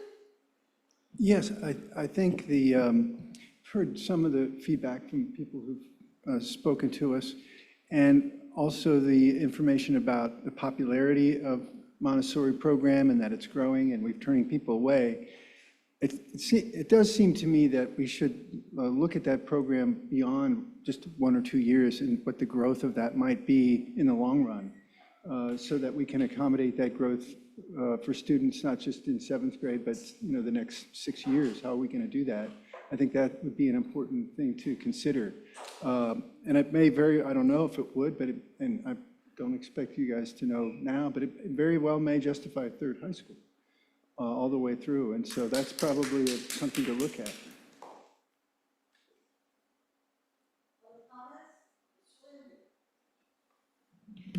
Mr. Lindy, sorry. Thanks, Ms. Bolden. I first wanted to just thank, I can tell from the way the slides are laid out that you all are doing everything you can to respond to the question I asked at the last board meeting. I just wanted to say how much I appreciate that, and I really, really do mean that. I think it's a big step in the right direction. And at least for me, I shouldn't say it's helpful for me, so thank you. I appreciate it. I had a first comment, a couple follow-up questions, and then I wanted to just hear what the responses were. I might have some comments after, but I wanted to ask questions first. I think my first comment, is that I want to note that it is on our agenda this evening for later in the agenda. So I say that this is not the most important topic for us to talk about as a board. It's who our next superintendent's going to be. And I want to thank the board president for putting it on the agenda tonight. I know we're going to get to that topic very soon. So all of this is we should talk about this. And I continue to think the most important thing our board should do is hire our next superintendent. So glad we're talking about that tonight. On this, a couple numbers questions. So if the phase 2 plan went forward, can you just remind me how many students would be moving to a different school than they were expecting for school year 26? So the original piece, quite a few, the 7th and 8th graders in the high school was a part of the original plan. For the most part, that kind of encompasses what we're looking at. And so about how many is that? I don't have the number off the top of my head right now. Okay. And then on the... Jeremy. Oh, Jeremy might, okay. I do not have the number off the top of my head, but it is in the data sheet that's shared with the plan. It is summarized there. Do we have, is that linked in the materials tonight?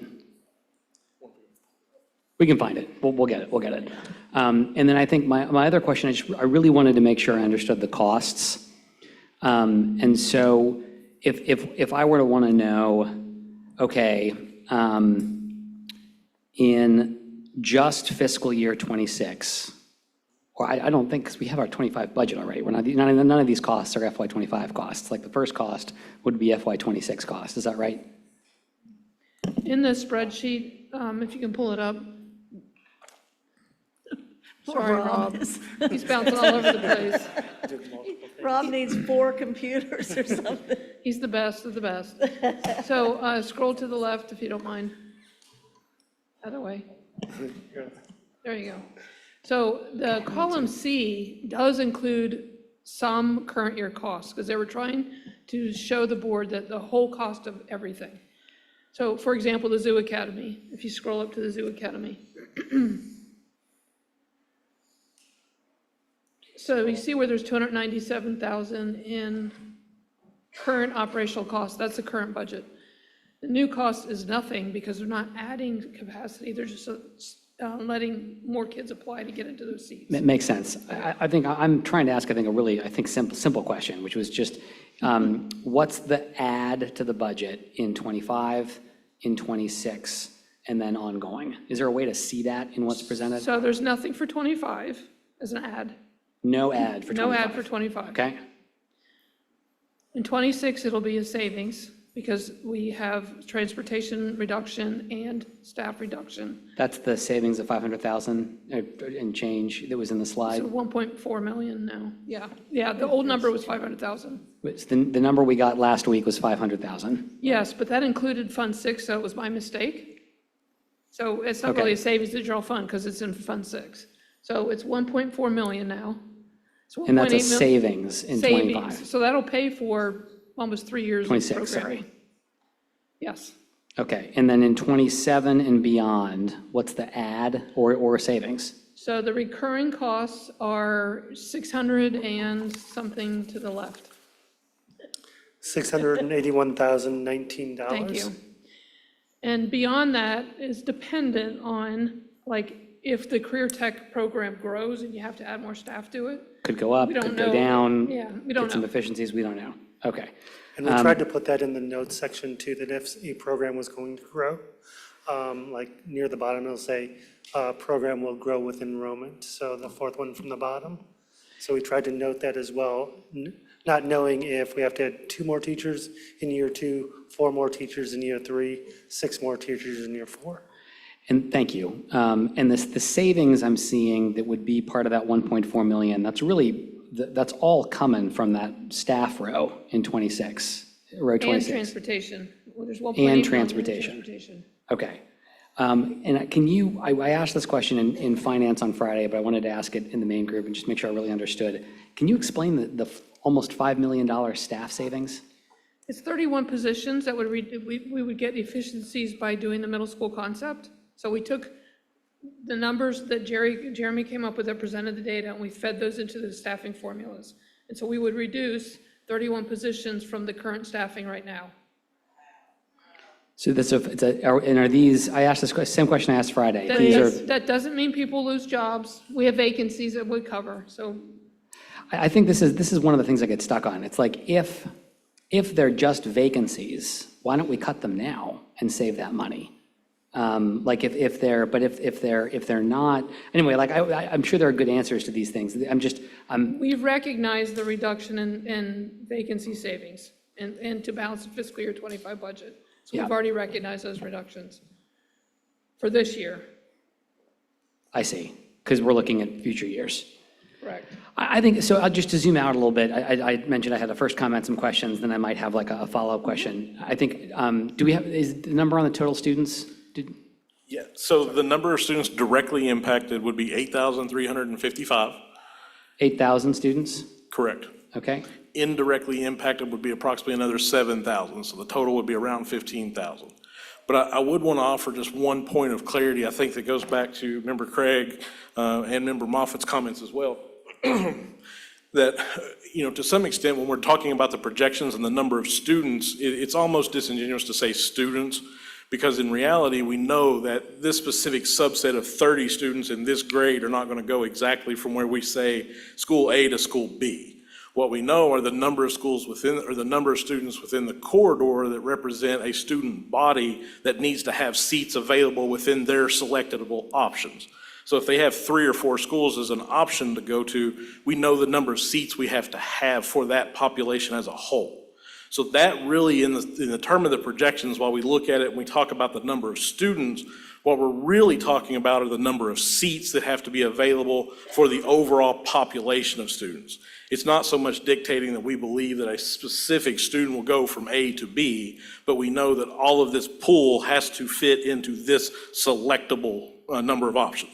Hopefully that helps. Yeah, I really, all of this helps. And I think, I just, one last question, which was, I've gotten a couple of emails from some parents who have tried to go through the lottery process online for the school year. And they've said that they feel like they're very complimentary of customer care. I want to say that. Like, several people have said how responsive the customer care center has been. I know that's a win, so thank you. That's a win. I think they're confused because they see these billboards around town that say the lottery opens November 1st, but they're not able to enroll their student, and they're worried. Is this holding up the lottery process? We are moving forward with people making their lottery choices, understanding that we may, and we don't know, need to make adjustments, as we would any year once the lottery has ran and we see what the results are. So not really terribly concerned about that. The other piece you should know is every year, the actual enrollment step is an entirely different step that's not included with going through the lottery. Okay, I appreciate that. Thank you. I think I'll just share that there was some confusion from the parents who were reaching out to me about why they can't do what the full lottery process. And so I think, thank you for the slides. Thank you for the questions tonight. I think for my part, impacting 8,000 students or 15,000 students is a huge number. I mean, that is, approaching over 40% of the entire school district. And so that is a big change.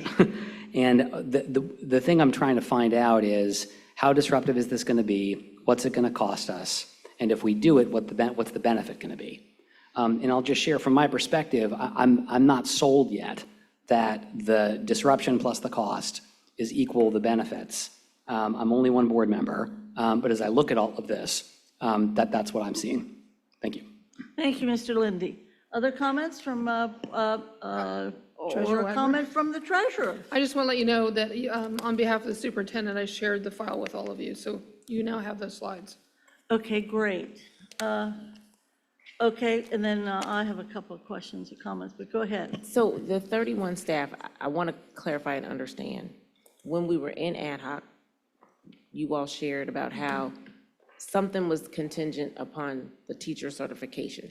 If they were it helped me out. That's why I'm looking at board member, Vice President Weinberg. If they were certified like K through 8, or if they certified K through 6, some staff could go to some buildings. So I'm wondering, is that what we're talking about with regard to the positions? We're not talking about eliminating any staff, but is it because of the certification that 31 would be impacted? How does that work? You're just gaining more efficient class sizes when you consolidate in the middle school concept. Okay. And we've all talked about how the under-enrolled schools cost more money, right? So you're gaining efficiencies when you're consolidating buildings or increasing capacity of a building. You're gaining staffing, but just district-wide. I got you. I think I get it. Thank you. Member Matt. Yes, thank you, and thank you to the administration for your responsiveness in trying to attend to the assignments that we have given you all. My question is around the building utilization. And so when we see the numbers for each school, what does that entail? Is that stating that those utilization numbers are reflective of the seats of that's available for the students, or is that just the overall capacity of the school? And if we're moving, I guess, students, I'm just wondering if we're going to continue to run into the same process of maybe not having enough seats. So let me first ask the question about, is it based off the fire code utilization, or is it how many seats we actively have available? So the capacity, first of all, is what we refer to as the FMP rated capacity. That was a formula that was created during the facilities master plan some time ago, that essentially accounts for the number of students that the building is intended to house, including a specific number of units and associated services. I do not recall the exact formula offhand, but it essentially defines what the capacity intended for the building is. The utilization number that we talk about in terms of percentage are the number of seats that we have there are dictated by that capacity, and then we look at the number of students we expect to fill seats. So if we expect to fill 70% of those seats, then our utilization would be 70% of the capacity. Okay, so say what that formula is again.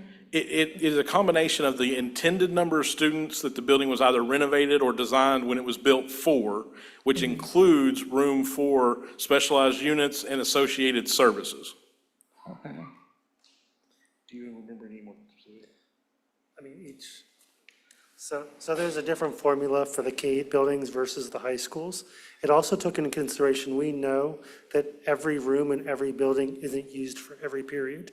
So Right. it takes into consideration, the staffing throughout the day. For example, your art room may not have art classes in there 7 periods a day. Maybe they're only used for 5. So it takes those 2 or 3 bell periods, the planning bell, for example, out of that equation. So the number of students actually able to fit in the building versus the FMP are 2 totally different numbers. For example, a school may be rated as a 650 FMP. Seats in the building, you may have 900 seats in the building, but we know that we can't utilize all 900 throughout the day. Okay, thank you. That's what I was looking for, that differentiation there to ensure that we're not looking at what the overall school capacity is, but how many seats are directly able to be available. My other question, and I would need general counsel for this support. So we've had conversation, or we've heard about the proposed legislation, specifically as it pertains to Senate Bill 295 around school closures.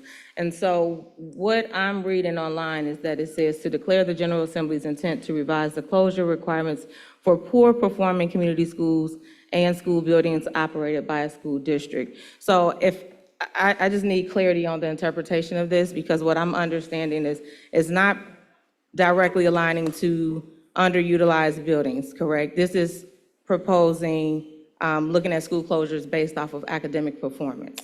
On the proposed legislation, correct. There is existing law that relates to underutilized buildings. Okay. Okay, so I just wanted to have that point of clarity, because I think it's misinformation that's being communicated, that we have to force to possibly look at how we're considering our school options because of the proposed legislation, and it doesn't directly align with underutilized buildings. And we don't even have additional information about where this legislation is going, correct? On the proposed legislation, that's correct. Okay, all right, thank you. Any other members have comments or questions or thoughts? Rob, can you put the 2B up for me? Thanks, everybody, for all the work that this entails. It does reflect that, in contrary to popular opinion, the administration is listening and reacting to the community and some school communities as well, and to board considerations. On number 1, for me, just so I can be as direct as I can be, I do think that Rothenberg and Hayes do have to consolidate. Both of those schools are under-enrolled based upon capacity. And you're gonna have to face that particular fact, especially as we look at the number of kids and students that are in those attendance boundaries.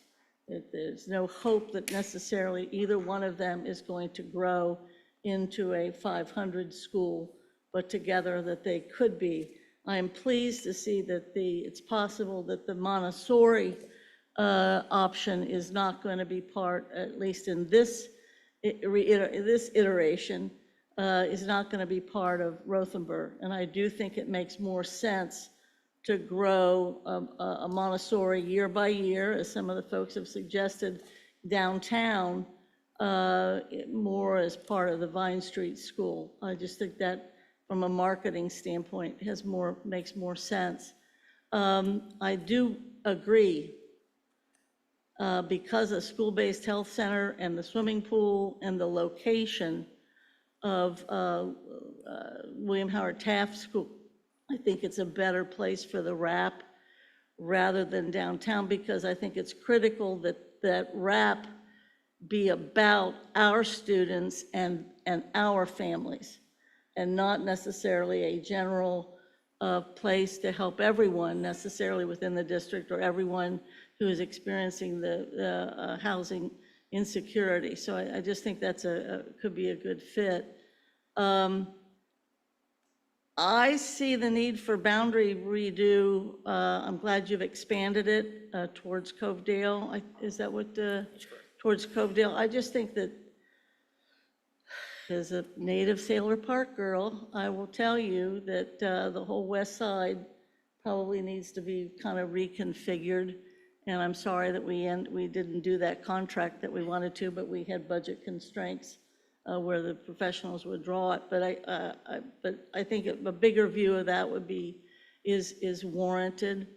And if you go to the next slide, Rob, going back to one of the very first comments that Member Craig mentioned, when the first iteration of Plan 2, Phase 2, I do think it is disruptive to have kids leave the high school that they're already in to go to another school and then return to the other school. So I'm reading into this, if I'm correct, that we're not talking about, and this would be at great cost, at great cost, it would seem to me, but at least it is far less disruptive of having kids move twice, because you're saying you would let the rising 8th graders stay, and the only people that would be leaving some of these high schools that are 7, 12 would be the new people coming into 7th, or that's it. But again, the tension between trying to save money and do the most comfortable thing is really a challenge. I will, not surprisingly, put in some mention about Bramble, since I think it's throughout the whole, even buying Bramble was something we were somewhat divided about. In this coming November 25, we have the $48 million renewal. And half of that is for operations and half of that is for preschool. 15 million of the 48 is for preschool expansion. Great, thank you. So it's 48 million and only 15 million for preschool. And we divide the 15, how do we divide that 15 for preschool? This year's budget was divided by the use in prior years. Next year, we're converting to a per pupil basis. Thank you. It's very likely that we have reached the saturation point for preschools. And we, in this whole effort of this wonderful, wonderful partnership that we've had of preschools, and it's been remarkable, within our district, we have tried to have a preschool in every building.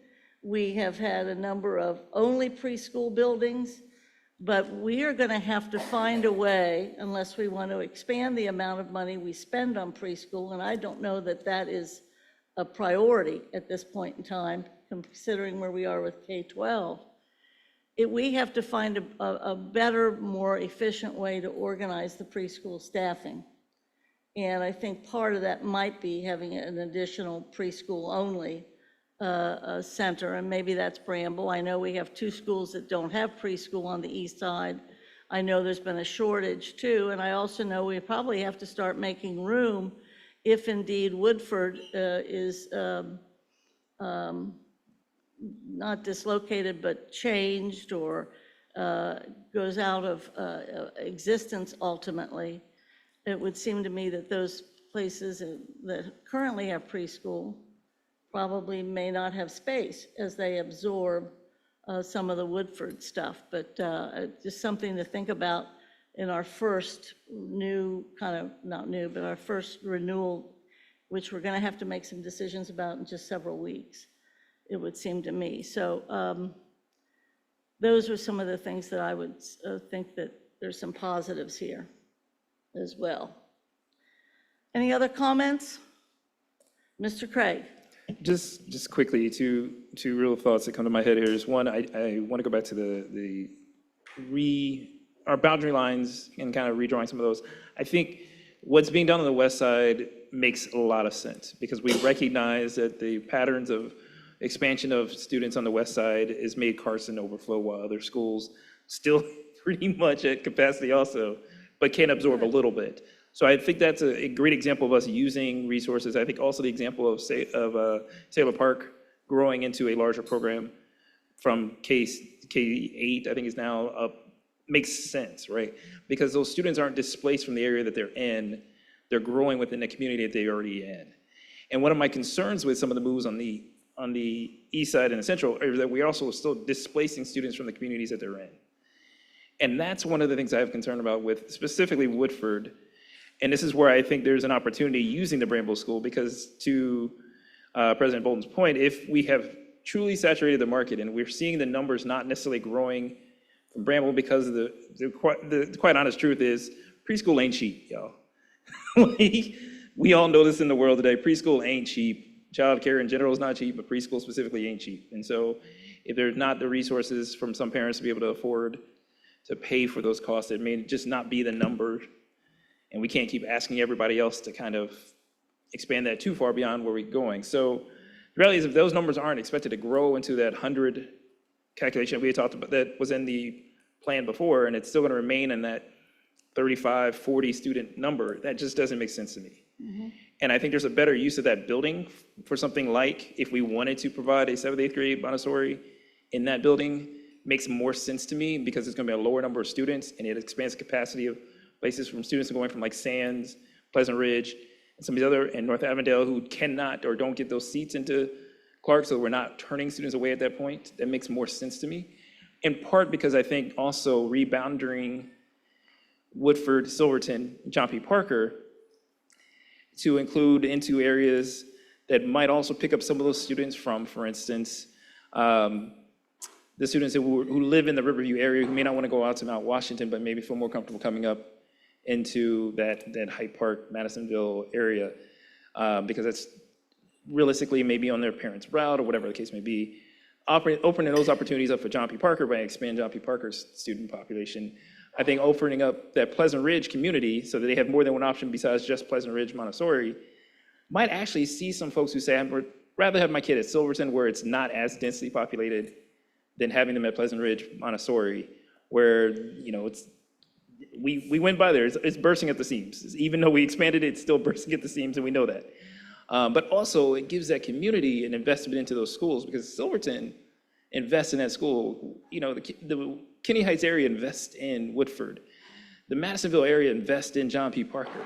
Those folks love those schools that are in those communities, and I worry that if we're really talking about building growth in the community and we're not actually thinking about those voices who are our most passionate supporters, our most passionate advocates for our schools, that we may be losing students even in the idea of growth. And so that's maybe an opportunity to utilize those buildings better to still address those concerns, because even under the plan that we had before, the growth in John P. Parker, the growth in Silverton still put them at that 70 to 65 range, even with those changes if you moved all the Woodford kids in, right? So we know that we still need to find ways to grow those schools even more so. Now, I think that also goes back to the conversation we need to be having with the city about how we invest in building affordable housing throughout the city, because I think the real reason why we have kids who don't live in some of these communities is because I just looking the other day, I talked to a law student who's spending $1,800 a month on rent for a 1-bedroom. That's ridiculous. But we know that that's why folks are going to certain parts of our city, because they can find affordable housing, and especially our immigrant population. And so that was the one other thing I wanted to make sure I stated, is I thought the idea of connecting up the welcome centers for our MLL students is an important part. I think the WRAP services, I think one thing we could even add to the WRAP services are adding another health clinic if we can find a partnership to do so, because I think that's another space in which you could potentially have our students getting the healthcare needs that they need. And those type of things, as we talked about with the WRAP before. But I do think there are opportunities to, yes, still do a good portion of the addressing those needs without necessarily displacing as many people. And so that would be my kind of thought to add in, is just, can we look at potential options that maybe minimize the displacement of people, but also still address those same issues of lack of students, or lack of students meeting the capacity numbers in the school buildings. Mr. Lindy? Just to follow up, I think there are things that you can bet on, is that we are not going to have under-enrolled schools this coming budget year. It's as simple as that. We can't afford it per student or per school, or we can't afford it for transportation. That's number one. Number two, we do have to find a way to be more efficient in staffing and what have you, in servicing our preschool kids. The other thing is, to me, besides not having small schools, you can bet that we are going to find ways to accept everyone that is available and qualified to be at Montessori. And I'm getting very tired of people thinking that somehow Montessori is some part of gentrification. Montessori was invented for us, and we used it in order to have actual diversity in our schools. If you look at our Montessori schools, it has the greatest diversity within its walls than all of our schools, other schools. So that's part of the attraction of Montessori. So we are going to be finding ways to have more seats for Montessori. We are not going to have limited enrollment for small schools. The transportation costs for having magnets that did not succeed was in the millions, year after year after year. And the ironic thing about the east side of these several schools that we've talked about, we've already put into place, if you are at PRM and you don't want your child to do Montessori, we already have a relationship with the other schools on that side. And I think that was all part of it, an ad hoc thing left over from the previous administration.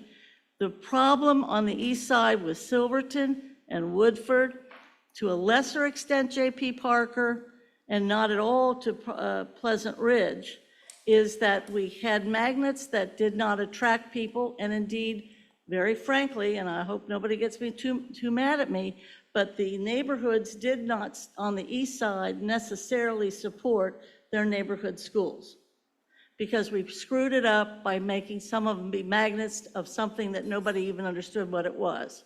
So, and that lasted for 15 years. So that was stupid, and we've had to try to correct that. So the idea that these are schools that have been embraced by the neighborhood, all we had to do in the last 10 years was look at the number of people that left both J.P. Parker and Woodford and Silverton to go to Sands Montessori to the south. It's just the reality. So these are very difficult and challenging situations for us. But I applaud the effort to address some of the concerns, and I guess we're not at this. And so, to address the audience, we have to find some way to make a decision about the plan, whatever phase, no later than mid-December, and even that's a reach, and that will require an MOU among our union leaders and the district in order to do it. Treasurer, and then I'll go to Mr. Lindy. So when you started talking about the size of the school, so just to remind those of you who weren't here or can hear, during the FMP planning process, we came up with a size, the minimum school size would be 450, and we had a couple that were not. But in order to have a balanced budget for each school, we now have, if I counted correctly, 24 schools that are under 400. Yeah. So you imagine the size would have grown with the cost growth. And so we just have to do something different. Thank you, Madam Treasurer. Mr. Lindy, sorry to make you wait. I appreciate you letting me go ahead. No, that's all right. I mean, I just think this is, I think the conversation is important, and I want to see it through to its end. I am skeptical we can get there well on the timeline that we need in order to get the staffing sheets out to unions by the December deadline. I'd like to hit that deadline. I would not like to pursue an MOU. I would like to do this on time for the first time in several years. I think as we go through all of this, like just the topic of a levy has come up. I think it'll come up a lot in the next few months. I think it's I am open to supporting the idea of a new levy. I want us to have ironclad reasoning for why we're asking for it and why we're asking for that number. And I just am not convinced that what the treasurer said just makes me want to ask a bunch of follow-up questions. We don't have to do that tonight, but like I want to understand what the biggest drivers of our costs are and whether we think they're doing what they need for our district, and I think allocation of kids and staff across buildings is certainly one of them. But I'm thinking about the $4 million savings that comes through with those FTEs. I think we see a bigger increase every year in just what we see from the increases in payroll expenses. And so this feels like, gosh, are we going to move 40% of the kids in the district and cause big disruption for families and spend a whole bunch of money to address what is actually a small piece of the overall financial picture? And I don't know that I'm right in that, but I think seeing that thinking all the way through to the end financially is just really important. And so I'd just say like. Two things come less to this- mind to answer, and we can go into this in a different Can I just say conversation. real quick, Yeah. just so that I'm not misquoted later on, I am very open to supporting levy. I'm also open to being convinced that this set of school changes is the right thing to do. I just am going to push really hard on what the rationale is. Right. That's it, go ahead. So we're going to address some of the levy conversation during the forecast presentation. But to answer your question, there's two things that popped in off the top of my head was, in 2008, our transportation costs were $22 million. Our budget was $22 million. It's up to almost 50 now. So it's a huge increase, and that high schools of choice went into place, and some of the magnet schools changed around. Two, the budget for student services has gone up dramatically over the last 10 years with our special needs students and the cost to support those. Our autism enrollment has grown dramatically. And so those are the most costly, don't get me wrong, we love these kids, but those are the most costly classrooms to run. And so I can go into much more detail at a later date, but just to answer your question off the top of my head. Member Mapp. Yes, I just have one final thought that I would like to speak on. And so it's a thought and it's a question. So the question is around engagement. And I'm curious to know, what are our plans to put our community in the driver's seat of assisting with the decision-making process? And the reason why I bring that up is because out of all of the sessions that I attended at OSBA, I found the most value in attending one around passing a levy and making significant changes within the district. And so this particular district talked about the challenges that they experienced when the board and the administration presented kind of what felt like predetermined outcomes. And so what they ultimately did was put the community in the driver's seat. And they established a task force or an advisory council, whatever you decide to do, to make sure that it was representative of the community at large. And in those discussions, they were able to have what the concerns were, right? What challenges is the district facing? And they were able to identify, by working through simulations, by working through problem-solving strategies, and having diversity of thought in these different groups to say, this is what we want our particular schools to look like, this is what we want our district to look like, especially if we're making changes to this magnitude. And from there, they had the different task force meetings, and they also had the community meetings. So everyone was getting this information back in real time and presented a very objective perspective about how to move the district forward. And so I'm wondering if we are able to do something similar, because as it currently stands with our engagement, and this is just my opinion and my own perspective, I don't know, but it feels very much like we are just going and giving updates about the proposal without really allowing for the community to be in the driver's seat. So if there's the opportunity to do that, I think that that could be beneficial, and I think that would be great. Thank you, Member Mapp. Thank you, gentlemen, and we'll move on to the next presentation.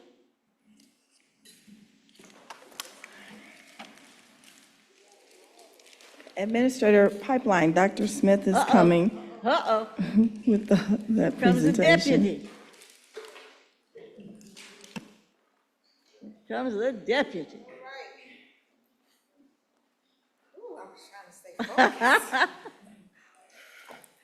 All right, good evening, President Bolton, Vice President Weinberg, and board members. At the beginning of the year, when I met with Interim Superintendent Murphy, my marching orders were the Pipeline and New Principal Academy. So you can hit that. So what we decided to do with New Principal Academy is do an assigned reading, which is by John Maxwell, The 21 Irrefutable Laws of Leadership. So every one of the members, we have exactly 17 assistant principals in our group. They were referred to us by their principal so they could get into the pipeline if their principal gave them a recommendation. We meet once a month from 3 to 5:30. These are the irrefutable laws of leadership. If you look at those laws, it's basically talking about how to become a leader, what it takes to be a leader, what's most impactful as a leader, the things that they need to do as a leader. And once we go, what we do is we go through each of these laws every month. If you can go, Rob. And you can hit the pipeline overview, Rob. Thank you, Rob. So what we do in our meetings is each of the assistant principals, they pair together and they do 2 of the laws together. And they present those laws. You can't get it?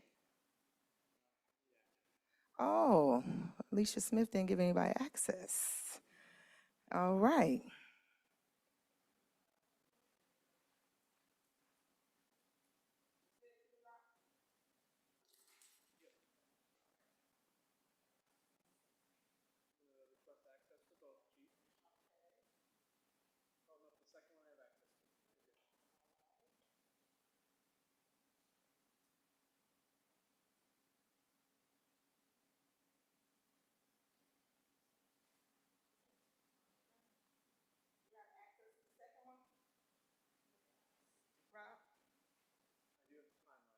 Okay, great. I'm sorry about that.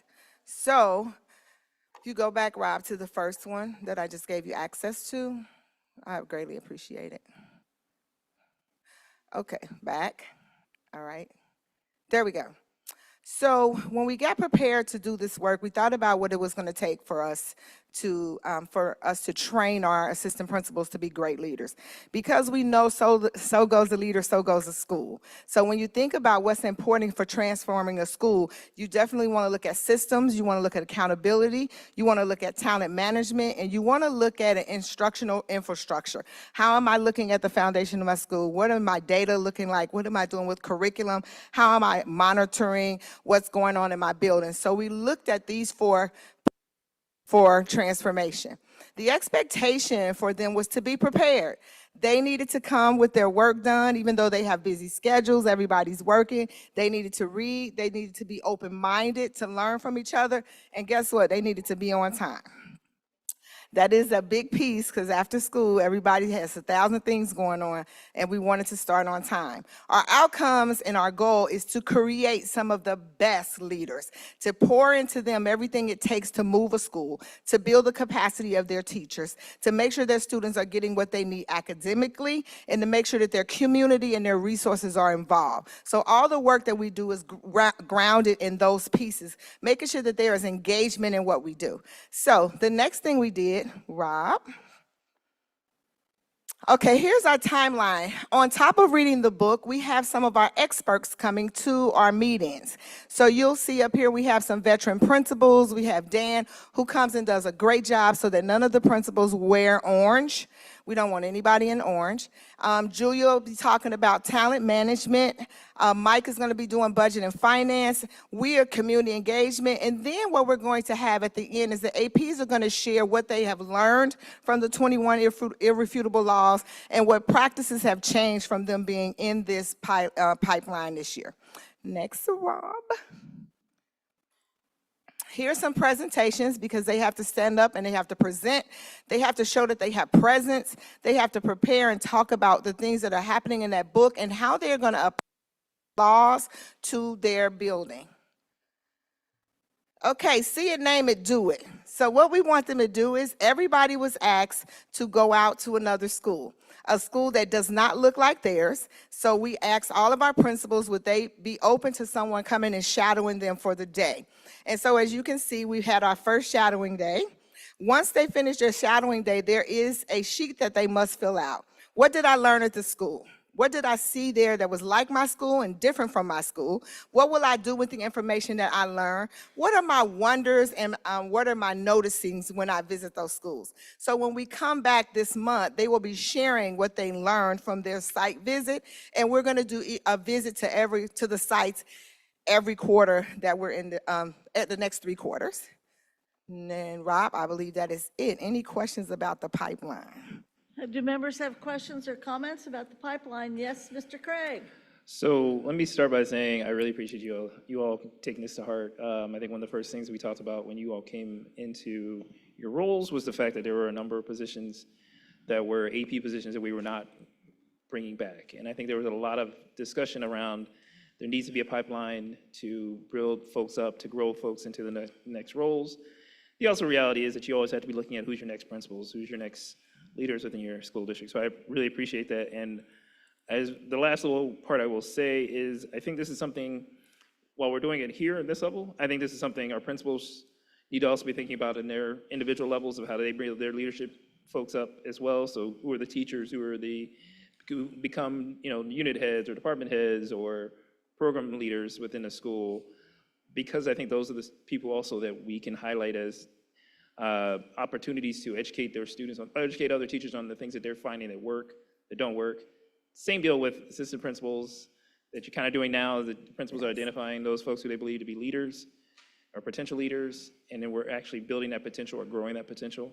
So I'd like to see things like this, because I think this is what employee development and succession planning looks like. And we could definitely share some of that work with you as we're trying to build capacity across all the building. I hear exactly what you're saying. Who are my future leaders in my building, my team leaders, my department chairs? Are they actually executing those leadership skills that we need in order to do the work that we're required to do? And do they need some training in doing that? And I believe our lead teachers go through an extensive training for that, but we can review that process and share some of that information with you, because definitely that's where the work begins and ends. Thank you. Other members have questions or comments? Mr. Crossett? Just a quick question. You said it was 17 people? Yes, 17. Is that enough? I think that's enough to start. I really do believe, I believe 17 is enough to start. We want who the principals feel like are ready to move to that next step. And we also want people that want to be there, that are willing to do the work. But also we do have some assistant principals that is what they want to do. They do not want to become principals. They want to stay in that role. So we just want them to become the best assistant principals they can be. Thank you. Vice President? Yes, thank you so much for bringing the energy tonight, waking us up a little bit here.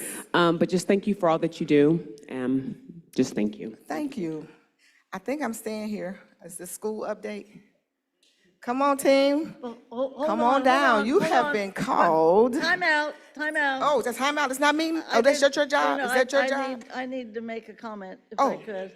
Oh, I'm sorry. No, that's all right.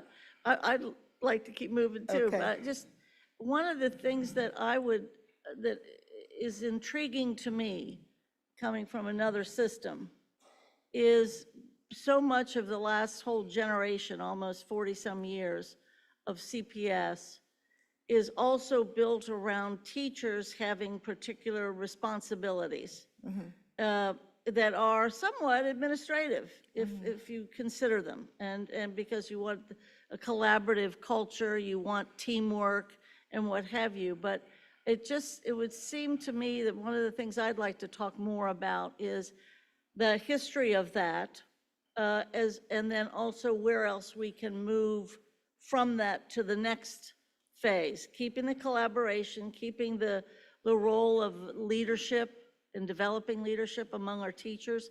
I just think that there's a whole nother, I don't want to call it bureaucracy, but there's a whole nother organizational structure almost in every school that is not necessarily led by the administrative leadership. And I just think it causes us to kind of think about how to review that, and is there another iteration of that, or we want to keep it that way. So just, it seems much more here than virtually any other school district that I can think of. Yeah, I know exactly what you're talking about, and I think part of it too is we have it has escaped me, the teacher in charge. Yes. And normally, when I was a principal, the teacher in charge was somebody that wanted to be in administration. So we chose that person to be in charge when we were out, or they showed those leadership skills and we went and recruited them. But there also is that lead teacher that has those additional responsibilities that are administrative, that are in support of the work of the school. And then in the high school, it's the department chairs. And those people are supposed to be leading the work as you sit in the instructional leadership team and you do that collaboration information together. How are we going to push this work? What does that look like, the vision and the mission of the school? And you are right, that is unique to what we do in Cincinnati Public School, and it's aligned too with our CBA, right? Absolutely. So I think it just, each school navigates it differently. Thank you. Member Mapp? Yes, thank you. So thank you for the presentation, the energy and the passion around this work. My question is around, as you're seeing the principals or the administrators in this space and going through just this leadership development, what effects are you seeing as it pertains to it impacting the development of the teacher or the development of the students overall? So for the next week or so, for the last month, they were asked to choose one of the laws, right? And they were asked to put it in action. So I will really see what that is when they come back with the law and show that evidence of the work that they've done. But for us, MAP, I'm old in the game now, but initially, principals were managers, and then all of a sudden it shifted to people being instructional leaders. So our goal in this pipeline and in the new principal academy is to try to give them a balance of both, because you have to be able to manage the school, but you must know instruction, you must know how to move student achievement, you must know how to build capacity, and you must know how to create systems that bring out the most in everybody in your building. Well, that's a heavy lift, but if it's something that you desire to do, you want to get good at all those things. So we're trying to navigate, and Mr. Lewis, the principal at Hartwell, is assisting me. He is getting his superintendent's license, and part of his work is to help me out. So he's been really good in sharing with them what he's learned along the way, so that we can kind of show them and guide them. This is an area of strength for you. This is an area that you really should work on, and this is what that work looks like practically. Thank you for that. Thank you very much. Now, bring down the Now, cast come of on down, thousands. team. I got ahead of the president, sorry. Well, we have been given instructions from the superintendent, interim superintendent. I heard about being speedy.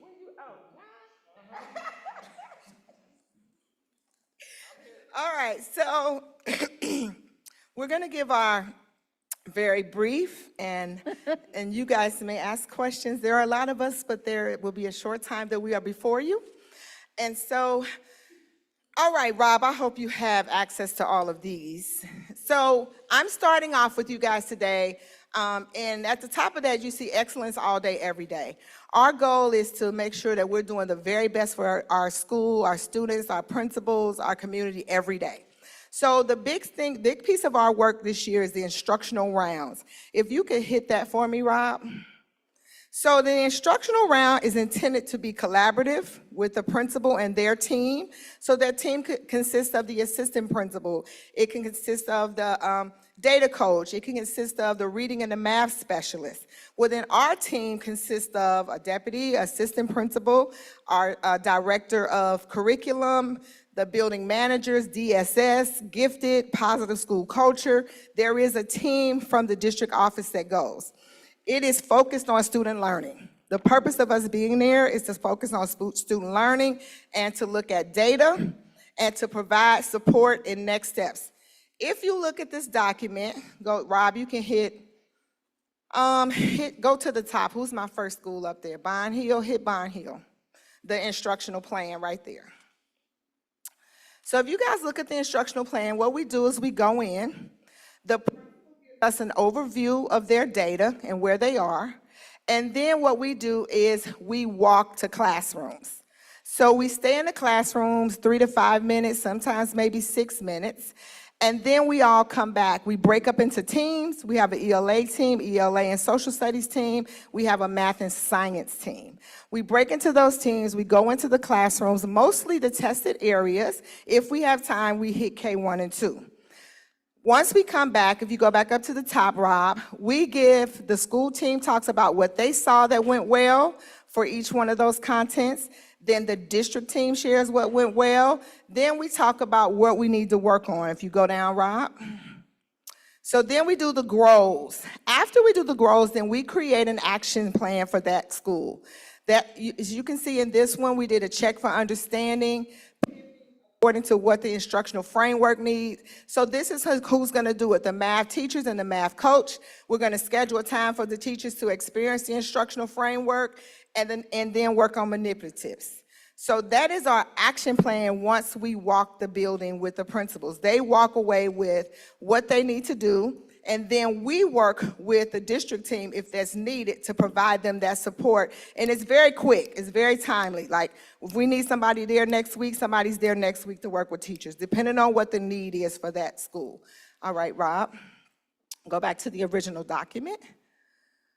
All right, also you see in that document, go to the schedule, Rob. As you can see, we've scheduled these out so that the curriculum and instruction team can be there, the deputy or the assistant principals can be there, the manager, Dr. Don Williams for math, Pam Crocklin for ELA, and you guys know Emily that's leading that team. Go to the biweekly support. In this biweekly support, we have schools that we are providing support to, and we meet as a team with the managers, with the executive director of curriculum, and the, DSS is there too, Christy's there, I don't want to leave anybody out. We meet with them and we talk about the work that's being done at the schools. You can see where the coaches fill in what they did, what's next, the discussion, how we're going to support the school, what that work looks like, how long we're going to do that work, who's going to do that work. All of that is in this document. We meet bi-weekly as a team to discuss what those schools need. All right? I want to stop there for questions, but no. Okay, Rob? Did you want us to have questions in between? Yeah, I was hoping, yes. Okay, Vice President? Yes, so I have a quick question, if we could pull up the instructional round schedule and artifacts.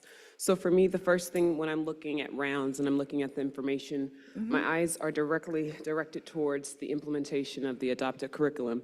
So my question to you would be, if a school has not been implementing or it states not yet, what are some of the reasons behind that? So Because that is a concern to me, because they should be using the curriculum that the board has adopted. So what would be some reasons of why they're not using that? Some could be training. Some could be that teachers have other materials that they would like to use.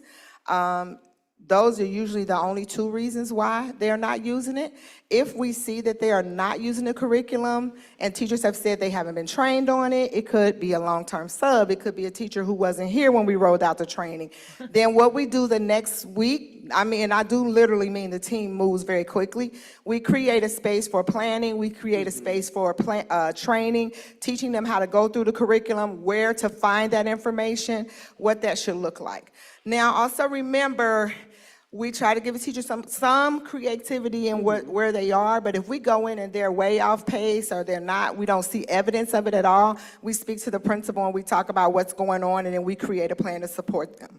Okay, so in terms of if you're looking at your first round here of ELA and then your second, your first round of math, if a particular school, let's say you have 6 classrooms and only 2 are using the curriculum, moving forward to your next round that you would have, and then I'm assuming maybe a third round, let's say once we get to those data points of the particular test, how would you correlate those two? So for the schools that aren't using the curriculum and then we see that their scores are down, what is going to be done to ensure that they're getting those scores up? So that's where we actually go back and make sure. So that's when I say to you that it's a quick turnaround. It's not a lot of time, right? Okay. So I can say particularly we were in a second round today. I have someone who wasn't immediately, I was at the school this morning at 8 o'clock along with the coaches, meeting with the principal saying this is what we need to do. So because if we don't do those things, Vice Mayor, sorry. Oh, wow. I'm just, hey, I'm Hey, sorry. it's only a matter of time. Hey, there we go. Don't.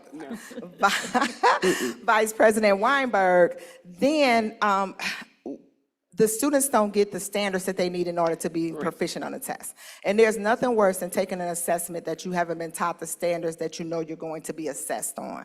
So our goal is to make sure that happens. So even if a teacher falls behind in pacing, we will go in and create a plan, look at those power standards that are going to be tested and make sure that those standards have not been missed, and we go back and make sure that happens. Thank you for sharing that information here. I'm happy to see that most of the schools are following the curriculum and adopting that. And for those who are not yet quite there, that you have a plan in place for them. So thank you. Absolutely. Thank you, Vice President. Anyone else have a comment?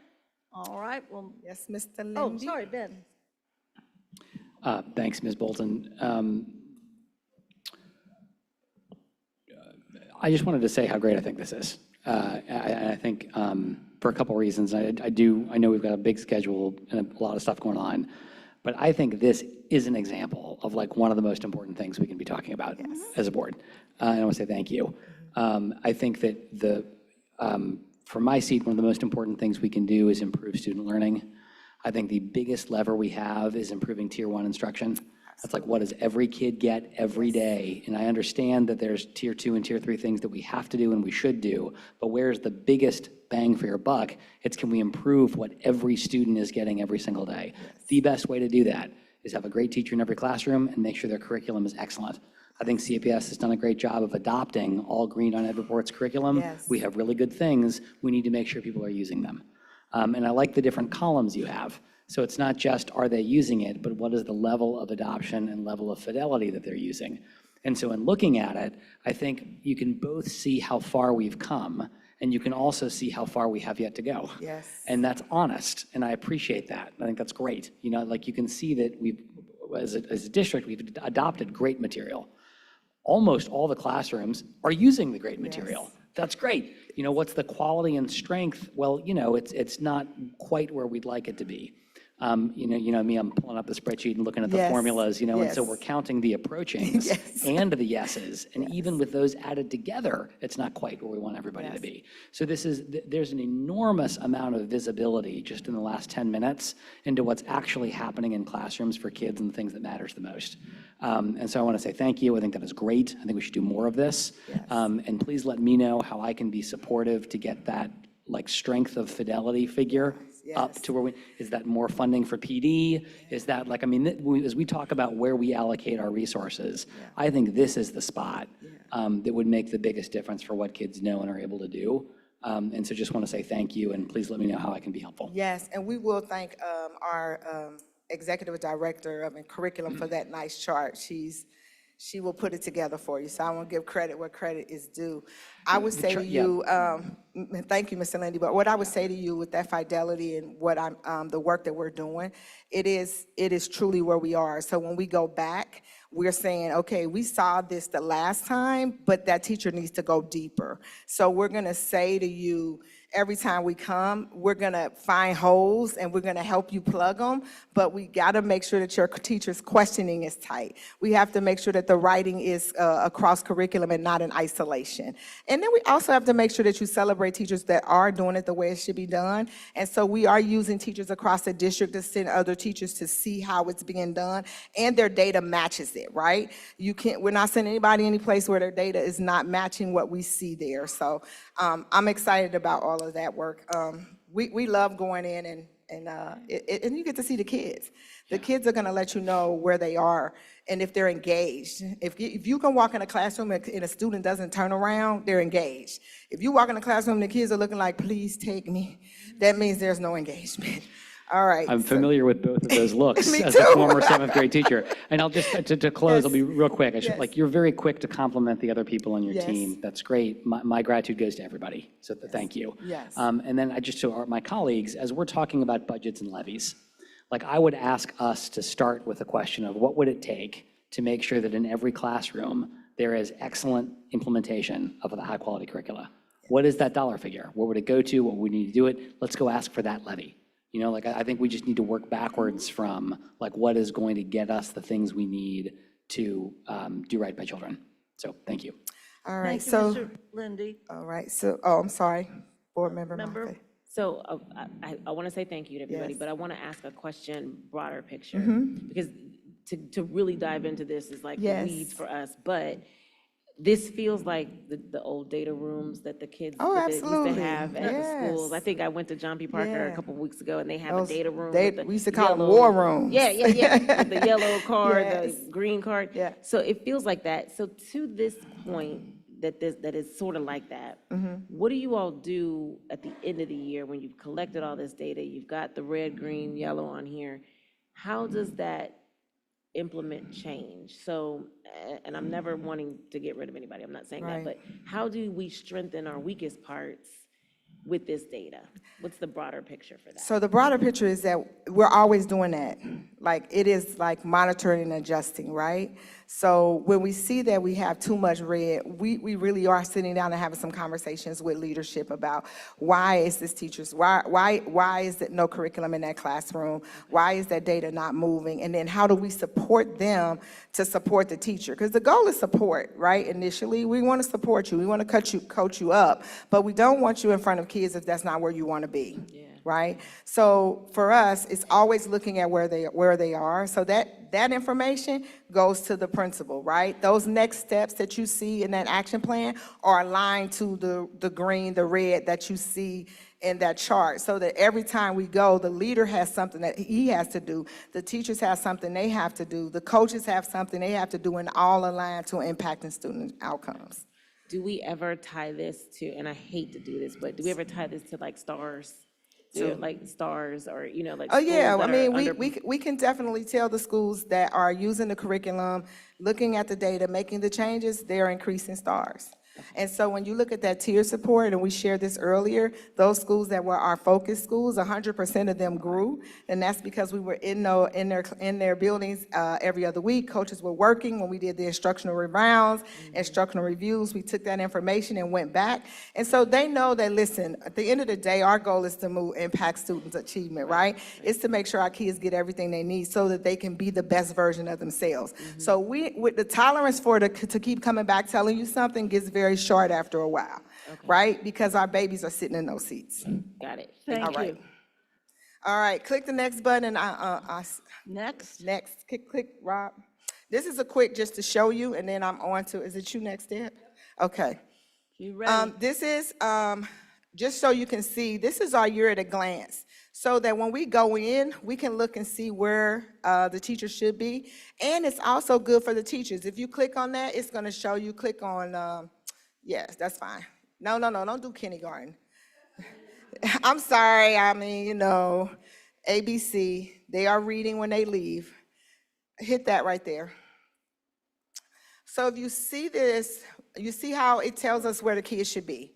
So if you guys go on school visits with the superintendent, you can see amplified, it should be vision and light. So when I'm walking a building, I should see evidence of vision and light being tied, right? When I go into it, I should see the text hatchet. I should see all summer and the day mountains. If I don't see those books, I'm asking the teacher, where are those books at? I didn't see those books. You're behind. You're still reading Love My Dog. Love That Dog should be gone and put the rest. All right? And the last thing, I'm just saying, the last thing up there for me, and this is the big piece of our work, where the last thing on there, Rob, just go back to the slide. I know Rob is like, I can't wait till she sits down. Intervention and enrichment and win time. So I'm gonna say to you as a board, this is a heavy lift for us, and this is where we are right now in trying to close those gaps that you guys want us to close, right? So every school, win is called whatever I need. Some schools call it roar, everybody has something, but we are trying to get them to do the following things. If a child is above where they need to be, you should be stretching their learning. If a child is right where they at, they should be getting practice, and if a child is below, they should be getting an intervention. We're trying to get them to be intentional in the fact of saying, how long are you doing that? Who's doing it? What materials are you using? And how are you going to assess to see if that's effective? So when you see that up there, that's what we're working on now. And next is Deb Klein. Good evening. So in addition to the items that Dr. Smith has spoken about, schools are taking a close look at their data. And if there's one thing that we have in CPS is a lot of data. Lots to look at. So schools are able to look at OST data, benchmark data, and progress monitoring data on a regular basis. Schools conduct regular data meetings where they engage grade level and content teams in understanding and analyzing current data and implementing strategies in response to the data. So what you're looking at here is our fall benchmark data for grades 3 through 6, which is the iReady fall benchmark. And schools, teachers, administrators can look at this report, see how many of their students are performing at a projected proficiency rate or higher, or students that are below in the basic and limited areas, and those are projected numbers for them. So this data, and I don't have the last year's data linked here, but I did want to share that these numbers for this fall are looking very promising compared to last fall. So we are ahead in most areas here than we were last fall at the same point in time. This year also, when you look at this report, if you slide all the way over to the right, you've got the reading, the math, the science, and then the PI calculation, which is performance index, where we're able to run a simulator and then correlate that to a star rating when looking at the performance index. So that is information that we have shared with all of our principals, and again, they can use that with their teachers and staff during data meetings. So if you want to go back to the PowerPoint. And then, so again, at the school level, we are having data meetings with teachers, but we are also elevating this to principals. Principals come down to the board office, and we have what we are calling H4K principal data meetings. Here for kids, if you didn't catch that one. There you go. So principals came down and we had principals meet in small groups. They were collaborating. They were able to share their data, analyze their data, align their evidence and strategies while they were here, and then also ask for supports while they were here. And this is just some of the purpose of the meeting itself. So really wanting to look at data and support our educators. Principals did receive their data ahead of time. They received a note catcher to gather their thoughts as they analyzed their data with their school teams. And then while they were with us, they were able to share and talk about what's working in their building, what's next, what's challenging, and then again, what supports do I need as a leader? And then again, they collaborated with their principal partners in the building and were able to talk about strategies. And then they left the day with a commitment, an action step to take back to their building to actually implement. And then principals will be back here in January so that we can celebrate their progress and then also look at their winter data and progress. Question. Great, thank you. Very quick. Yes, ma'am. I have a question. Can you go back to the last slide? And this is one thing that I just want to, can you click on the fall benchmark summary? So for me, obviously being a former educator, this is like my happy space right here. And I just want to share with other board members as well, if you get an opportunity to kind of just really look through this and dive through this data. It's really very explicit in showing each of our schools and the different grade levels. And what I want to point out is that I noticed in some of our high schools that we have in terms of our reading proficiency levels are very low. And I don't know what I'm not going to say I don't know what the plan is because that's not my job. That would be your job out there. But I do want to emphasize that hopefully there's a really big push in really getting some of our 7th and our 8th grade students and our 9th grade students really back on task in terms of both reading and also with their math. So if you get an opportunity, board members, please dive in. You can see all of the data. I like it. I like it. Thank you so much for providing this. Thank you, Vice President. Mr. Crossett?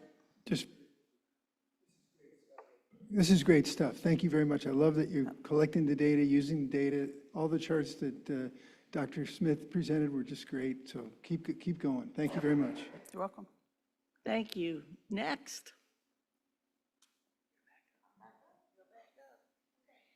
All right, so our next thing we want to share is that the state gives away tutoring seats for double dosage of tutoring. We received 100 of those seats, and the schools listed above got many of those seats. So you see Reese Price, Douglas, Rothenberg, Roberts, and South Avondale.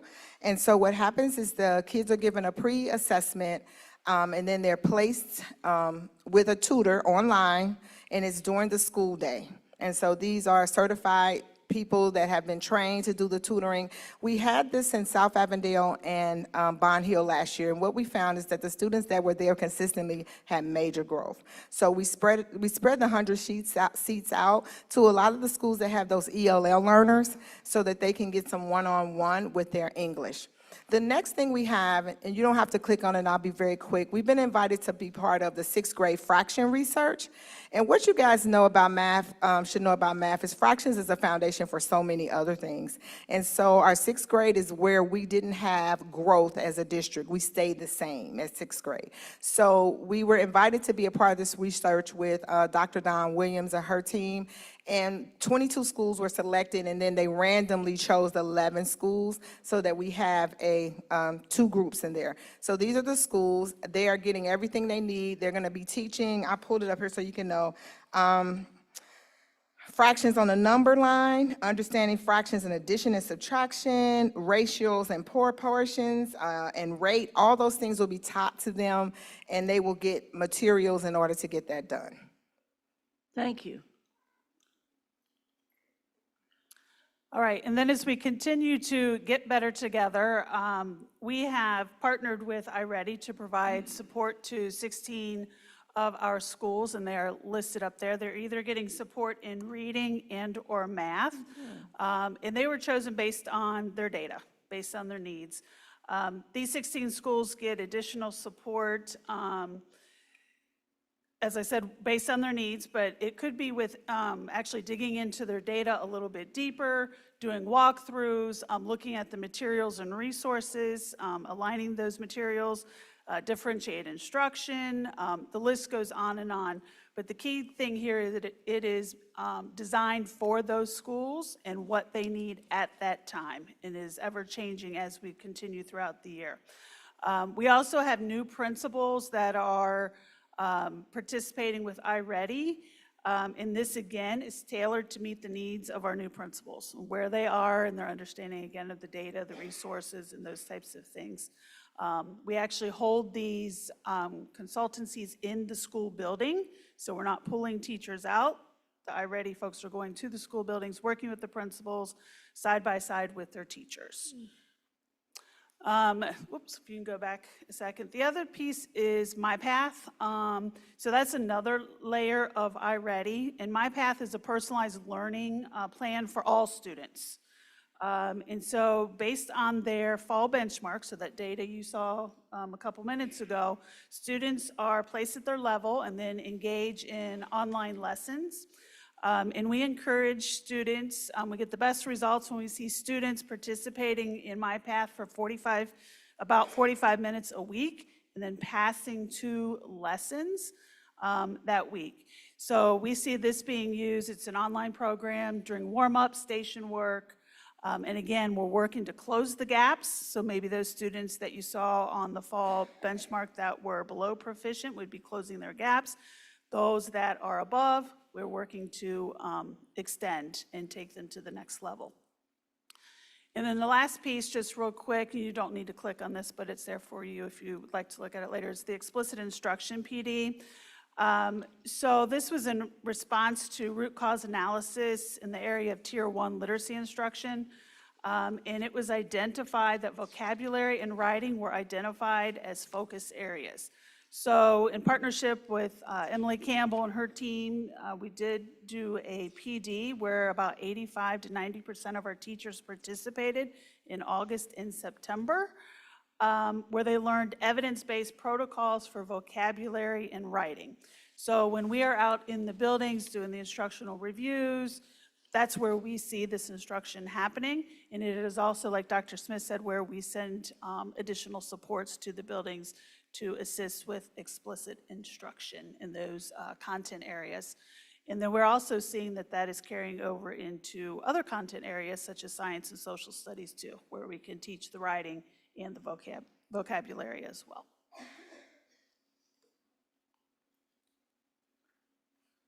Good evening, and we said we're going to be quick, but... Oh, well, that didn't happen, did it? Well, I'm just going to talk to you about 3 initiatives that we have. And, one is our 8th grade math collaborative. And through the 8th grade math collaborative, we are able to bring teachers together to, experience the lesson framework that they're going to be utilizing, model the lesson sequences, identify, work with their colleagues to identify Tier 2 resources. As they collaborate, they're sharing ideas with those, for those different resources. And they're able to experiment with the various materials and manipulatives. They're building instructional calendars. And, more than anything, they're strengthening their learning communities. So this collaboration has not only strengthened the teacher's pedagogy, but it's also, increased learning outcomes for students. And the schools that are involved in the collaborative, we have Taft High School, Schroeder Middle School, Western Hills High School, Withrow, Euler, Woodward, Roseline, and Dater. Click on the MTSS, please.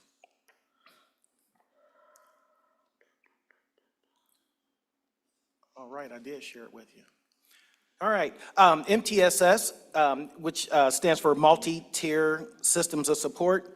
It's a framework that aims to improve student outcomes by aligning resources and initiatives to meet the needs of our students. So these are our pilot schools.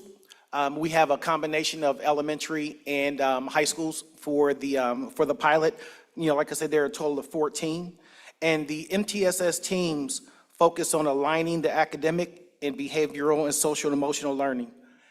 These are teams that work together and collaboratively using data as students are referred to the MTSS team to provide those targeted data-driven supports, right? No longer do we say this student is low achieving or misbehaving. We're referring him to the IET for evaluation to be considered for an IEP.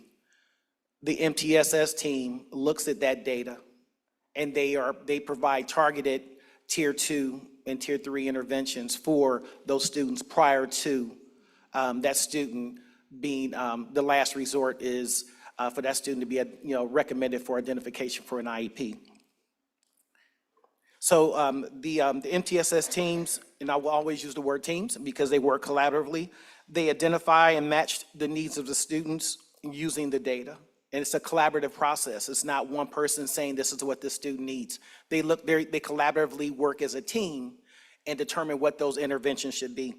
And they align the systems for academic, behavioral, and social and emotional. So it's not just limited to the academics or the behavior.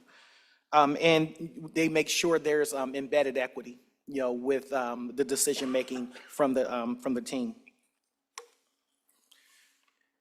And the last was actually really fun. We had our 43 principals, was able to have a 3-day professional development from Harvard. I enjoyed it. It was great. And it was, the really good part about it was as we met with, talk with principals after the fact, they gave, great feedback. It wasn't like, oh my God, this is a waste of our time. And a lot of times when you got that H, it gives the whole thing a little bit more gravitas. So, but they were able to, focus on improving their leadership skills. More, we looked at school culture. I mean, it was great emphasis on improving the school culture and the ways that you can improve school culture, because without a good culture, academics is an uphill drive. And we looked at student outcomes and their strengthening of their management skills. It was really important for them to hear from the Harvard the faculty about how important it was to have strong managerial skills. And so our principals were able to connect with the faculty from Harvard to improve their practice, and they're going to take it back to their schools to improve the learning outcome for their students. I'm done. I'm running. I promise we tried to make it quick. I don't know what happened, Principal Board Member Borden, but it went way longer than we anticipated, and I do apologize. This is the last slide, and this slide is about celebrations, about the principals meeting, and about the things that we do. So we're always going to be celebrating as we go along with the work. We call those quick wins. We're going to be looking at what we do. You don't need to click on anything, Rob. I'm going to talk them through this. And so we celebrated all the schools that had any type of achievement, any type of star moving, any index moving, anything that happened on a report card, we celebrated. The principals meet every month and the assistant principals meet every month. Our books that we're using for principals and assistant principals is Leverage Leadership by Paul Bambrick for Uncommon Schools. We're using that. And we also use Ron Clark's book, Who Moved My Bus? So we're trying to figure out who's on the bus, who needs to get off the bus, who's hitchhiking, who's a walker, who's riding, all of those things. You have to know who your team is if you're going to move your team. We have some schools that Manisha House shared with you guys that have the attendance. John did the discipline. And now we have another Blue Ribbon School of Excellent Lighthouse School, and that is Hyde Park. If you guys could give them a round of applause. So we have two of those schools now, Kilgore and Hyde Park, and we are hoping to have them be Blue Ribbon schools. Our goal is to now look at those schools, our high-performing schools, and making sure that we are stretching their learning so that those kids can grow in every area and that we can have some more Blue Ribbon schools. That is the end of our school update. Amy, Thank you. thank you. We're, Yes. in reality, we do have a calendar problem in that we must pass the 5-year forecast tonight. And we haven't had that presentation yet. And I know that I think Mr. Lindy has a hard stop somewhere. You're going to use me as an excuse? Yes, I am. Since you so enjoyed this segment. In that case, I have a hard stop at 9 o'clock. Right now. We'd like to thank you for your time. If you have any more questions Absolutely. about It the was schools great. and the updates, please let us know. But if Superintendent, if we can schedule the high school for the December 9th, I'm sorry to do Sorry, that Amy. to the assistant. I can work with these lovely All right. Yeah, you're good. Thank you. Treasurer Wagner, are you up next? Yeah, so I'm bringing Kevin and Mike up. And it's my understanding that this was, for the public, this was presented at the Finance Committee meeting? Yes, ma'am. Thank you. That's our normal practice, and I appreciate that. Well, that's good. I was just going to say I had the advantage of going over this with Finance Committee, and Board Member Crossett was there as well. So, Excellent. so we'll just hit the highlights so we can Thank you so much. move forward. We knew we could count on you. I do my best, although I do like to ramble sometimes. But the first slide is forecast considerations. Just to kind of remind a few of the things here. You guys have already talked about Senate Bill 308 and how that may affect the 20 mil floor. So we know that's a concern and consideration going forward. The school funding plan with phase-ins are included in the forecast as well. A big thing you guys are going to talk about is the, briefly, I assume, the resolution about a balanced budget, maintaining spending levels within the estimated receipts. Another thing about enrollment being an issue that is hard to predict, obviously, all the issues that we've talked about tonight. One of the things with the migration to the new system, there, our performance accountability folks, along with the schools, are doing some cleanup of data, and that will correct some of the funding issues there. Next slide. Again, just the key things. I did want to point out the increase in property taxes that we've talked a lot about will have a lagging effect in that we will ultimately lose some state funding as a result of that. So just to keep that in mind, that is a They got consideration. us coming and going one way or the other. Right. The next slide has the forecast summary.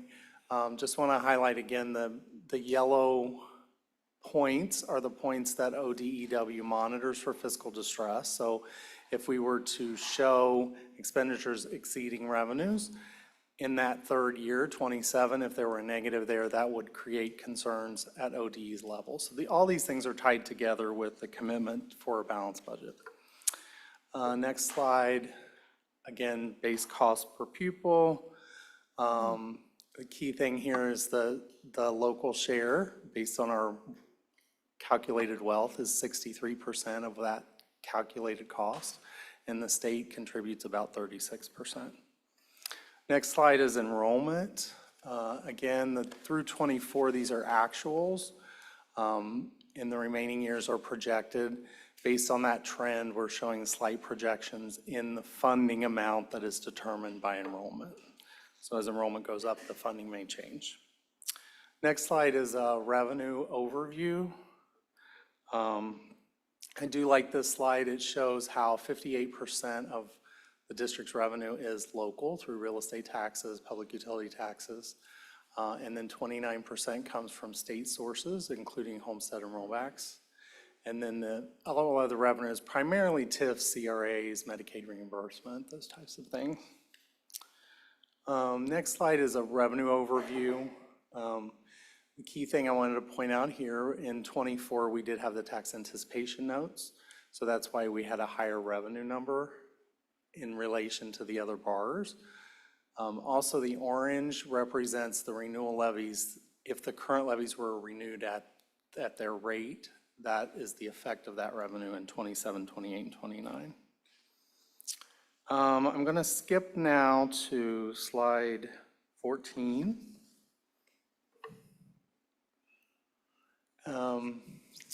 And this is, again, the same type of graph related to expenditures. I really like this visual because it shows that 73% of our costs are related to salaries and benefits. 19% is purchase services, which includes a whole range of things, including transportation, a lot of it, and this is just general fund. This does not include our other funds. Next slide, actually, I'm going to skip ahead. Well, I'll do that next slide. So this is expenditure overview. Again, just how we're projecting out, holding expenditures down. In 24, again, the higher amount is because of the tax anticipation note repayment. Say that again, I'm sorry.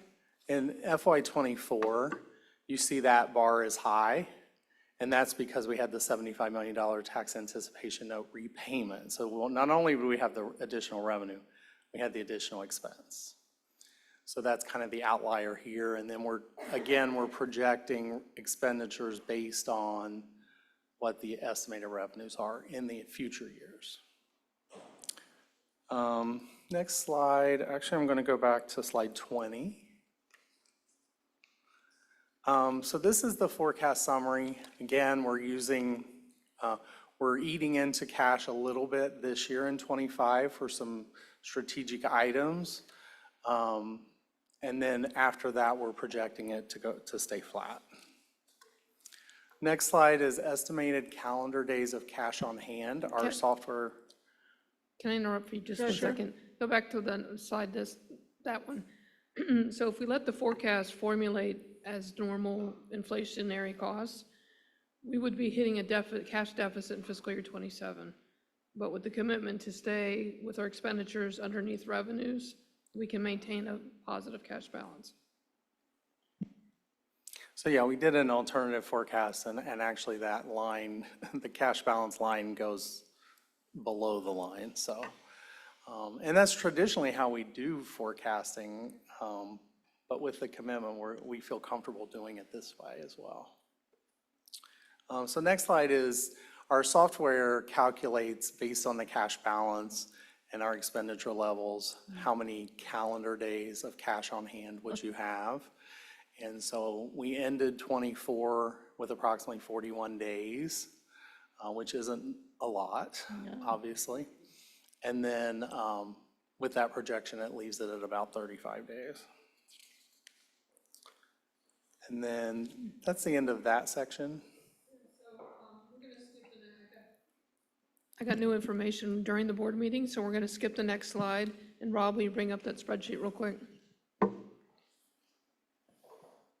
Skip the file that I just sent you about 10 minutes ago.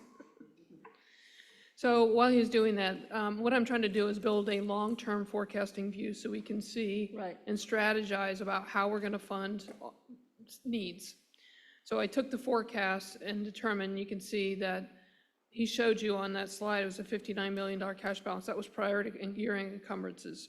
So unencumbered cash is projected to be $41 million. And go to the November 18th update, please. The tab down at the bottom. 18, there you go. There you go, perfect. So that I'm highlighting in yellow, so it's bright and it pops out at you. We're maintaining $41 million, and that's not a lot. So the recommendation is to have at least 60 days cash on balance of cash, and that would be about $150 million. So we'll talk about a plan how to build us up there. But so what I did is I dropped in, initially I had a value there to what we needed to do to maintain a cash balance based on the forecast that was just growing. So now that we're flat on our expenses, we don't need that line there anymore. But so I dropped in the cost of the growth plan that we talked about earlier. There's a blank line for any negotiated changes. We know we're getting ready to negotiate with our 6 collective bargaining units. Keep scrolling a little bit. I added a line for crossing guards because we talked about the increased cost, mostly because of the SERS upcharge. Then I put in a line based on Finance Committee's conversation if we're going to expand the custodial based on those formulas that Mr. Burkhart presented. So it's kind of a placeholder there. Technology, the 5-year lease payments that we have to make, I'm showing the incremental costs. And then the information we were able to finalize tonight was the curriculum adoptions incremental costs each year. So if you keep scrolling down a little bit, it shows you that in order to fund those things, we would need a 1.5 mil levy just to do operations. What year would we need that levy? Well, it's we can do it in 26 or 27. Okay, thank you. Those are your 2 options. You have another triennial update in 27, so you don't want to have a levy on the ballot when that happens. So then when you're scrolling down, I took the facility repair plan. Remember the 5-year plan we talked about? That would cost us almost a 5 mil levy, so 4.5 to 5 mils. And then scrolling down one more, so then the new construction cost of $200 million, depending on when you did that. If we did a bond levy for that, that would be about a 2 mil bond levy to make this streaming payments for every year. So those are kind of 3 options we're playing with: the timing, the size, and we'll keep adding this as we understand what our longer term costs are. Thank you. Other comments? That concludes. Sorry. I am tired. I guess so. That concludes our forecast, right? 5-year forecast. We just need to have it adopted and filed by the end of November. And then we'll give an update in May, as we're required to do by our Department of Education. Now, are we passing the 5-year forecast as part of the treasurer's report tonight? Yes, ma'am, it's in there, and the notes that correspond with it have to be adopted as well. Thank you, and that is in the consent agenda. Correct. But what we also want to pass after this wonderful double presentation, triple presentation, is that I think the chair is going to introduce a resolution regarding a balanced budget. Correct. Mr. There we Craig. go. Let's try and get the button to work. A motion to adopt a resolution to commit to a balanced budget as written. Second. Second. Come on, Jen. Penn did. Roll call, please. Oh, any discussion? No. Roll call. Mr. Craig? Yes. Mr. Crossett? Yes. Mr. Lindy? Yes. Ms. Mapp? Dr. Moffett? Yes. Vice President Weinberg? Yes. President Bolton? Yes, and thank you. The treasurer's team thanks you from the bottom of their heart. I bet. Congratulations. But we 2 still need years to in a follow row. it. Please? We still need to follow that. Absolutely. Absolutely. And get the budget done at the appropriate time too, this coming year. Mr. Craig? I just wanted to also just point out something, or more or less reiterate something that the treasurer presented within the scope of that, of the spreadsheet there, which is that there are still things that we haven't talked about or necessarily put a plan for with regards to facilities needs, with regards to like custodial needs, as we talked about it in the session, but also our building repair needs that will ultimately need to come into somehow being a part of our budget. So as we're thinking about all the other things that we're talking about with regards to growth and other stuff, we also have to recognize that some of those buildings need a certain amount of care and attention paid, and as we expand the number of students in those buildings, that also means we need to expand the budget for custodial staff in some of those buildings to ensure that they're adhering to our standards of cleanliness that we talked about at the meeting. So I think it's just also important for us to recognize as we make these changes, all of the components to those things that have to go into that discussion. Thank you, Mr. Craig, and part of that is all part of the long-range plan that I know you've been very supportive of, and that's all part of the what's new money, what's renewed money, and when all that starts to happen, and when the FMP that is many years old now is paid off, or whatever that proper financial term is, all of that fits into that long-range plan. Any other comments or questions? That bond, the last payment is December 1st of 2031, and so you can go on the ballot in 30, because it's a year in arrears. So Thank you. So that's all part of the long-range planning. Okay, thank you very much, and sorry to give such short shrift to you, but since you had your dress rehearsal and the most important folks in hearing it in finance, we certainly defer to our finance committee, but thank you very much. I appreciate it. I know we all do.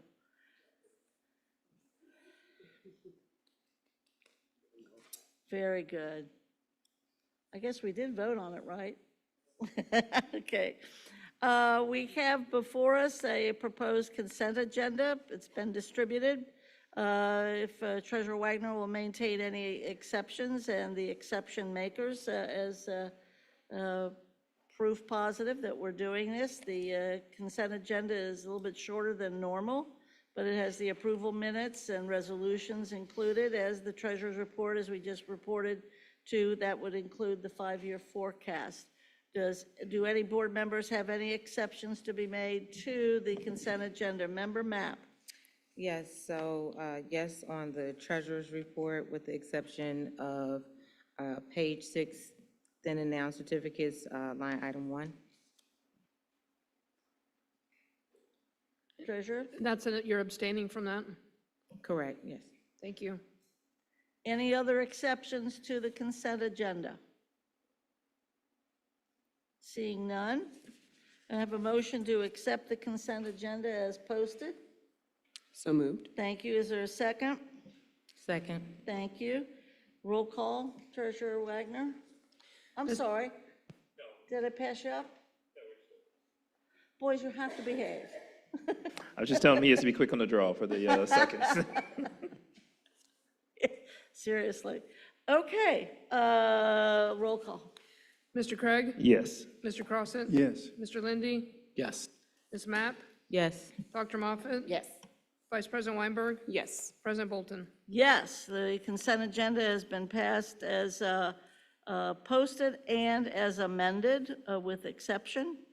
We're now at the point of inquiries and updates. I think, is it Member Crossett is going to update us on the Innovation Council? Is that Yeah, correct? just an update. We added what we agreed to add 2 parents, and it's going to be held by it's going to be an administration duty to handle. So we can move forward with that now. That's the update.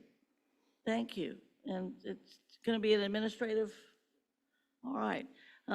Also on our inquiries and updates, we have, as Mr. Lindy mentioned earlier in the meeting, discussion regarding the superintendent search. It's been, I'm sorry. I apologize. I just wanted to make a correction. So instead of the 2 parents update, it was the 2 community members. Yeah. Two To the community members. Innovation Council. Yeah. Okay. She's listening. You better watch out. Thank you. Thank you for that correction.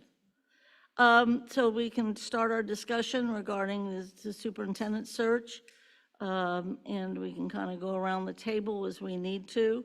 It's been on our topics and discussion, and we've talked in terms of interim evaluation.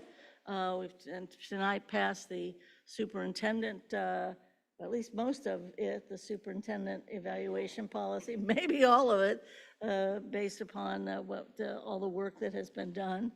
And I know board members and the community have been talking about this topic for some time. So other comments, Mr. Lindy? Yeah, I can be real brief, just given the hour, and I appreciate everybody being here. I will share there's part of it I feel very strongly about, part of it I don't feel strongly about at all. The part I feel strongly about is that we do this and we do it quickly. I've said for the last several months, I think it should be job number one. All these long-term strategic issues, I think they don't get solved, but there gets a better process for how do we work through them and prioritize them when we have a permanent superintendent. So I feel strongly that we do this, we do it quickly. What I do not have a strong preference with is whether we do a search firm, whether we do a national search. There's a longer version of all of this, but the short version is I would just like to see our board move quickly. And I see pros and cons of different approaches, and I'm open to many different options. Thank you. Thank you, Mr. Lindy. Mr. Crossett? Yes, my thoughts on this. I think we've been very lucky to have a strong interim superintendent and interim deputy superintendent and a management team. I think they've been courageous with this growth plan. There's obviously some of the growth plan things probably should have been thought about and addressed years ago. I really like the presentation about the data, the use of data to improve student outcomes. It looks great. Also, I think I've been visiting schools and I've gotten a lot of positive feedback from teachers and principals where I've been visiting. I've gotten a lot of positive feedback from community members and retirees. So I think we've been lucky with what we've had so far in this interim time. We do have some urgency issues. I echo Ben's need for urgency. And we've got some big things coming up. We've got union negotiations coming up. We've got the budget to figure out. We've got maybe some more of this growth plan to try to solidify to save money. So I think with that, I'm going to make a motion that we not do a search and that we make an offer of the position of superintendent to the interim superintendent and make an offer to the deputy superintendent, interim deputy superintendent to have the deputy superintendent job. That's my motion. You're making a motion? Can you repeat that motion? I didn't hear that. That we not do a search and that we offer the jobs of superintendent and deputy superintendent to the people that are currently holding those positions as interims. A motion is on the floor. Is there a second to the motion? Second. Is there discussion? Mr. Craig? So, and this is not to take away from the hard work that both the interim superintendent and the interim deputy superintendent have done, but I think the reality is, to me, the process in which we used to select them, the process in which we view, the time and effort we spent in that process to meet with both of them, which I think speaks more to what we did, not so much what they did, was very minimal. And I think for us to honestly be saying today that we want to place someone in the position long-term to give that role, and truly it could end up being both of those two folks in those same exact roles, but to truly give them the authority to operate and to make the decisions that ultimately still need to be made around some other positions that are yet to be filled. I just don't see that being done without some substantial opportunity for the board to really show that we reviewed them and took some time and effort to do that consideration. So I couldn't support just naming them without at least some form of looking into that process. Thank you, Mr. Craig. Other comments by board members? Mr. Lindy? Thanks, President Bolton. For my part, I agree with my colleague, Mr. Craig, and I want to be careful about how I say this because I do think the interim superintendent has done a remarkable job with many parts of the last several months, and I would encourage her to apply for the permanent position. I do feel like we have to run a process, and I don't feel comfortable voting without having run a process. And the reason I said I wanted to be careful is because I don't want that to indicate prejudgment one way or the other. But I do want us to have an open process, a transparent process, and then run it with some integrity. And I think we can do all of those things. And I think we can do them quickly. Thank you, Mr. Lindy. Other comments from board members? Dr. Moffett? So I appreciate the voices of my colleagues. I have said on numerous occasions publicly when asked, and I will say it here now, I think that our district is hemorrhaging. And from the previous administration and some of the things that have happened, we've had to close a huge gap. We've made some significant changes. I would like to give our community and our students and our staff some semblance of stability, at least for a moment.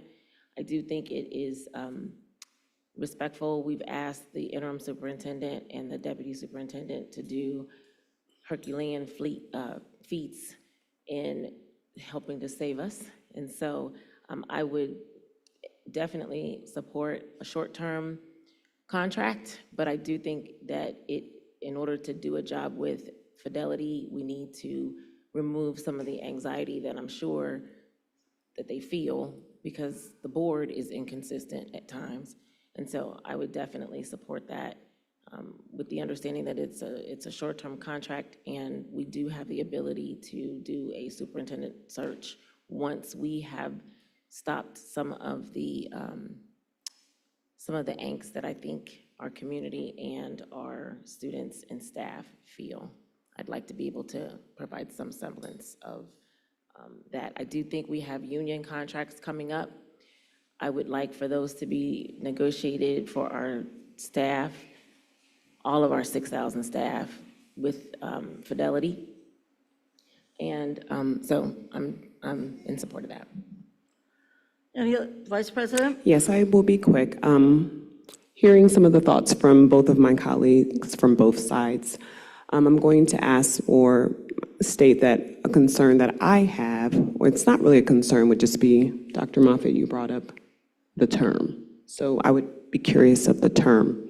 If this is short-term, what does that kind of mean? I would like to have a little bit more information on that, but I would be in support.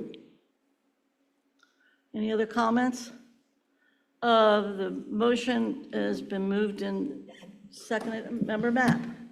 Yes, so I would just like to say that I would not be in support of the motion or the recommendation. I do believe that we need to honor a process and allow for those that would like to apply to be able to do that objectively. I know the way that we appointed the interims, we did not offer that fidelity, and so I would like to see that occur. And also, if we're talking about stability, if we're considering offering a short-term contract, so that then puts us in another position of possible instability. So I just want us to consider that as well. Thank you, Member Mapp. Mr. Lindy? I just was going to ask for some clarity from the motion maker. This is to make the interim a superintendent. For a year, for 3 years, for 6 months, for this is a big decision that in my only other experience with it, we spent about 6 months on, and this is about 6 minutes. And so I wanted to make sure I was following what the recommendation was. Yeah, I think part of my thinking behind that is urgency. We've got a lot of things that are facing our district, and to do a search for an interim will take time, and then if we get a new superintendent, it will take them time to get to the district to make a difference, to learn the district, and I just don't think we have that kind of time. I think we've got some very big things pressing our district right now. We've got the union negotiations coming up. We have to do business differently in some form of a growth plan. And I just think that having a leader in place that's not interim to get all these things done is critical. And you asked for urgency. I'm giving you urgency. And I think that's very important. And I think that our leadership has demonstrated that they are competent and qualified. And they have served this district well and for many years. If there's gaps, if we think there's gaps in what they can bring to the table, we can solve that with a consultant. There's other things that we can do, but I think it's really important to give our district stability. And, I get a sense we got a little bit of superintendent fatigue. We've had so many changes. This gives us a chance to have some stability with a superintendent that has, the culture of the district is, when I walk around this building and walk around the schools, the culture of this district the feedback is very positive. And as we all know, culture beats strategy. And I think it's very important that we've got a bunch of people that are working here now. The comment that I've heard many times from people I've talked to, they say, I feel like I can get back to doing my job now. And that's great. So those are some additional thoughts about why I'm proposing this motion.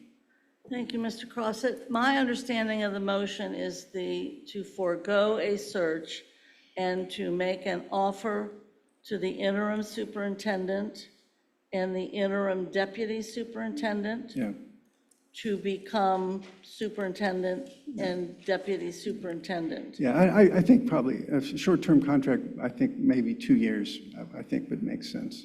But Okay, is that an amendment to the Motion? motion? Yes. 2 year for both? All right, other comments, questions? Mr. Craig, and then I'll chime in too. I just want to reiterate something here, though, that I think is true. We spent 10 minutes with both candidates to make a decision on who would be the interim and the deputy interim, or the interim deputy, I'm sorry. That the public needs to know. We spent 10 minutes. And this is not a knock on the interim superintendent or the interim deputy superintendent, because I think both of those two people, quite honestly, you do a short search, they're going to prove to be either the top of the crop or not. So it is not the assumption that we do a search and suddenly we pick somebody different. But for us to sit here and say that we are going to take the time and effort to go through a process to find a replacement for the treasurer, we're going to have time and effort to do a process for a search before, the time and effort to hold meetings and discuss all these other things, and then say we're not going to take the time and effort to quite honestly if the person is the best candidate, to let them shine, that seems to me to be making a decision that's not necessarily in the best interest. That's the board work not being in the best interest of the district for me. So again, this is not a knock on the effort of the work they're doing, because quite honestly, they've been doing great work without getting the full support in the ways that need to be done, because we should be making the decision about the phase yesterday, phase 2 yesterday, and yet we're not. If we really want to talk about stability, that's what we should have been doing the last board meeting, if not this board meeting, because that is what the superintendent asked us to do at the last board meeting and made an impassioned plea for it. Now, I do want to say again, we're out here doing a search for a treasurer, and we're saying that has to go through a process, even though we have an internal person here. But we're not going to do that for the superintendent with this vote. And so I hear the need for expediency. I hear the need for valuing the culture change and all that. But I also want to point out that doesn't seem to flow in a level of equity that we principally cheer out and principally live upon. So, I mean, for me, my vote will not be a vote against the superintendent, interim superintendent, or the deputy interim superintendent. It'll be a vote against the board's decision-making. Thank you very much. I would add a couple things to the discussion. I appreciate the motion from our newest board member who, wants to see board action. My concern about the treasurer search is that I don't know the nature of the pool that we will get if we do not have a superintendent in place. 2, there is no guarantee that we will have the same deputy superintendent if we go through a search. And I think that one of the things, we're very lucky. We did only spend 10 minutes, but we spent 10 months on the last one. And that didn't work very well for us, unfortunately, although I still think it was the right decision, no pun intended. But the reality is we have to negotiate 6 contracts we have to change the way we're doing business. There is trust in the district of who we have, and I want the best possible treasurer that we can get. And I too like process and care about process, but I feel very strongly that at this point in time, after we've had discussions, and in fairness to the public, there's been other discussions on these business meetings and what have you, I would be supportive of the motion as it has been presented and amended, which is to forego a search, offer the current interim superintendent, interim deputy superintendent, the opportunity to become permanent superintendent and deputy superintendent, and for a term, it appears, of 2 years, is what Mr. Crossett has mentioned as a result of Member Moffett suggesting that, short term or what have you. 2 years actually would be shorter than the normal, which has, at least in our history, been 3 years. But I think we're in that kind of position because we're also doing a superintendent and a deputy superintendent. I don't know that we've ever done that before. But that is, and we have now heard all 7 people value the work that has been done. And I think I don't like a superintendent or a deputy superintendent not having a unanimous vote, but what we face, I think this can be the exception. It's happened before in this manner, not with a deputy, but with a superintendent. And I would like to, I think I'm ready to call it, yes, Treasurer? So we had a original motion by Mr. Crossett and a second by Vice President Weinberg. We amended it, but we didn't get the seconder to agree to it. Can you repeat the motion? The motion. The amended motion. The amendment was to use a 2-year contract, offer a 2-year contract. Were you going to say the full one, or just? Motion to Just to repeat appoint it. from the interim status to Superintendent Murphy, to the superintendency, and the interim status from Deputy Superintendent Smith to Deputy Superintendent, both having a 2-year contract. And I accept. So the motion maker has made the amendment, and at the suggestion of Member Moffett, and the seconder has agreed to the amendment. The question is called, and we're prepared for a roll call. Any last comments? Member Mapp? Yes, thank you. My last comment will be brief, but I just want to reach out to the community, and I hope that you're paying attention.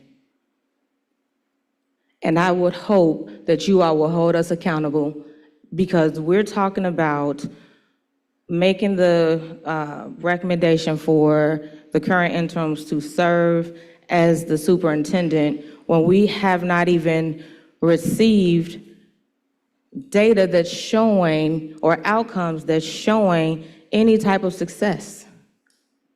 We had a state of schools address where we didn't even receive information about student outcomes. What it was about was this growth plan. So my plea is to the community to pay attention and hold us accountable. Thank you, Member Mapp, and I know they will. 17 years in this seat, I will tell you, they will hold us all accountable. And indeed, there are 4 people on this board right now that are on the ballot. And there are 3 of us that won't be on the ballot for a number of years. I assure you, this greater Cincinnati area and the CPS family will hold us accountable as we hold superintendent and the deputy accountable. And that's the way it works. Call the question, roll call, please. Mr. Craig? No. Mr. Crossett? Yes. Mr. Lindy? No. Ms. Mapp? No. Dr. Moffett? Yes. Vice President Weinberg? Yes. President Bolton? Yes, and congratulations to them. And we will work to make this successful. When we get to the assignment time, we will need to make an assignment to General Counsel. Any other? Thank you very much. Thank you, Madam Interim Superintendent, and congratulations to you, Interim Deputy Superintendent. Well deserved. I have assignment. Yes, I'm not going to do the topic regarding legislative advocacy. I think we've dealt with that enough. And now assignments. Vice President. Yes, so I just have a quick assignment for our administration. We heard from a parent today. We also received an email regarding our, I wrote this down, let me make sure. Oh, gender-neutral bathrooms. I know it was something that was addressed last year in health and safety. I'm not quite sure what happened with the follow-up on that, but I would like to assign that we ensure that each of our schools, that they have a gender-neutral restroom to ensure the safety of our students as well. Thank you, Vice President. Dr. Moffitt. So my assignment was to the policy committee. The chair has just walked out, which, you know, I hope the public is watching. But I do have some dates. So the. He had a hard stop. Okay, well, we got board members packing up. That's just so rude. Anyway, I would like to add that on October 24th, 2022, the Health and Safety Committee got a presentation from the administration around the availability of gender-neutral bathrooms. That, and I'm giving the date. It was slide number 22 at the October 24th, 2022 meeting for Health and Safety. And we passed a resolution on December the 11th, 2022, opposing the changes to Title IX. But I don't know if we actually really established a policy. So to policy committee, I was going to ask them to look and see if there can be any additions to the equity policy 2255, because it does kind of put it in there a little bit around equity, but it doesn't specify. So I was wondering if policy could go back and maybe add something to 2255, and if the administration would go back and look at those particular presentations. It doesn't name a policy, but it speaks about how we support our LGBTQ plus students, but it doesn't name a policy. So that was what I wanted to assign.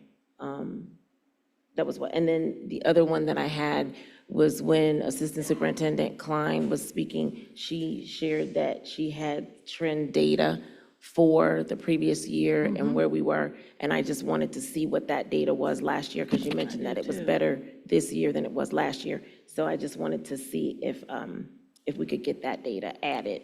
Okay, that's it. Thank you.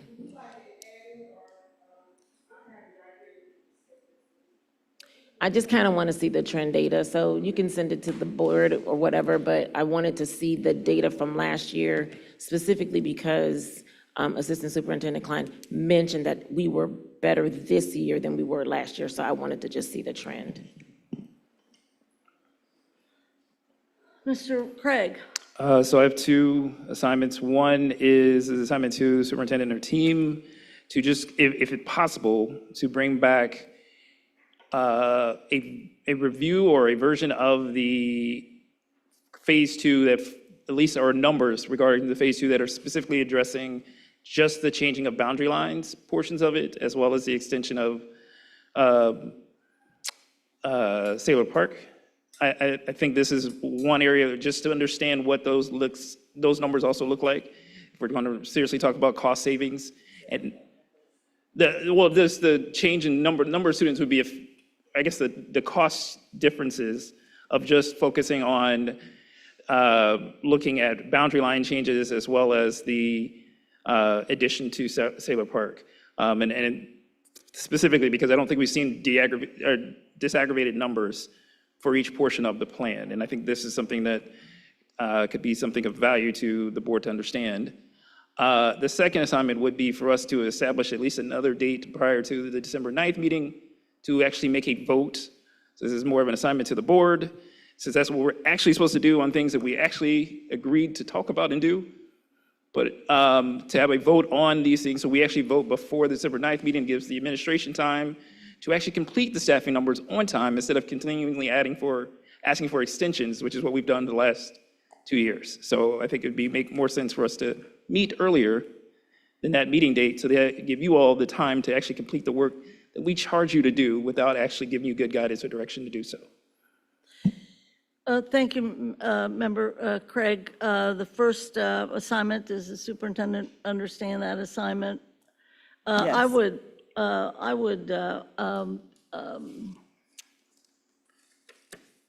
raise a point, though, regarding the second assignment. It's the prerogative of the chair to try to figure out when we do these things. And it is our plan, and has been our plan, to be able, and this is leading to my assignment, besides going to general counsel, it's our hope and our plan that indeed we would be able to vote by December, at the December 9th, at whatever plan is in the offing, and indeed make that vote. But that vote has to include those things that were part of what hasn't been adjusted, so that we see the total plan as we understand, as you understand it and present it, and the timeline that goes beyond 1 and 2 and 2B, almost to the, what has always been the third year, which is what was left from ad hoc, which is all this would take about 3 years. So I would encourage us to be able to make that vote on the 9th for the plan, and indeed to have, we know Thanksgiving is in between this, so it would be great to have the material that we would need to vote. We also, an assignment would be to, I would assume, to speak with CFT especially, regarding any kind of an MOU about an extension, so that we are not making the administration, as this treasurer has said, after December 9th, have 4 days to do everything that needs to be done. So my assignment would be kind of in line with what Member Craig is saying, that we want to vote on the plan, if at all possible, as it stands or as it is adjusted on the 9th. That's not what my assignment was. Oh, I'm sorry. My assignment was to have a meeting before the 9th, so we give them time to do it so that it's finished before it's due, not to do an extension. I won't vote for an extension. I think we need to do our work and do it on time. And if we're not going to do it on time, then why are we here? You want to vote on the 9th, though, is that correct? No, I want to vote before the 9th. I want us to schedule a meeting before the 9th to vote on these things so that we get the work done, so they have the time to do it. I'm tired of us pushing off stuff and then asking other folks to make up for our bad behavior. So if we're not going to behave well, then let's hold ourselves accountable to that. So if we vote on the 9th, and guess what? We just screwed them over and not gave them enough time to do it. And if we can't vote before the 9th, why? That's just a fair question to ask the public. Here's the major reason why we cannot vote before the 9th, because the public has a right to know when we're going to vote, and it needs to be in an announced meeting that they anticipate that we're meeting, instead of having some special meeting that the community will then think that we arranged to have a special meeting without notification or proper notification, or during the Thanksgiving holidays, which is exactly how it's going to be interpreted. I'm happy to have another meeting if that's early for it, but the vote will occur on the regularly scheduled business. We are not going to have a special. Then I would not support the public assignment to have the superintendent ask for an extension and require us to vote on that assignment. Okay, so I'll withdraw my assignment to have the superintendent talk to CFT about whether or not they would take an extension. And so, but I will not be supportive of making the administration have 4 days, because you want to have a special public meeting. It's not because I want to. Stop saying that. It's because we haven't done our job. And it's first and foremost, we had a job to do. And when we don't do it, we shouldn't allow other folks to sit there and have to make up for it. So if we really honestly want to sit there and say, we can't do this until the 9th, and we want an extension, we should go over to the unions and say, we need this because we screwed up and can't do our job right. So we need you to bail us out. I'm sick and tired of us sitting there acting like this is normal order of business. It's not. And we're gonna sit here and play around and goof off and all this kind of fun stuff and make all people feel all happy and joyous, and then still not get the basic work done of voting? We've had this for more than 2 months. We've had the superintendent come in here We've had this for 2.5 time and years. say, please, give me this now. We have folks who cannot register their kids in the Magnet Lottery right now. But we want to sit around and talk about this as normal order of business. Okay. Fine, Mr. Craig. I'd be supportive of a special meeting, an extra meeting. How much notice do we have to give the public? 2 days. So I just want to interject that technically we have a, Excuse me. Mr. Crossett's willing to have a meeting before the December 9th. We will not be voting on that time, at that time, because we're not going to have a special public meeting during the holidays, basically, in order to do something this important. We will be voting on the 9th. We can have, I think it's a great idea, having a meeting so that we can have more discussion about what that plan is evolving into. But we will be voting on the 9th. And whether or not the CFT or anybody wants to give us an extension, or we ask for it or we don't ask for it, this is a collaborative effort. President Bolton. Excuse me?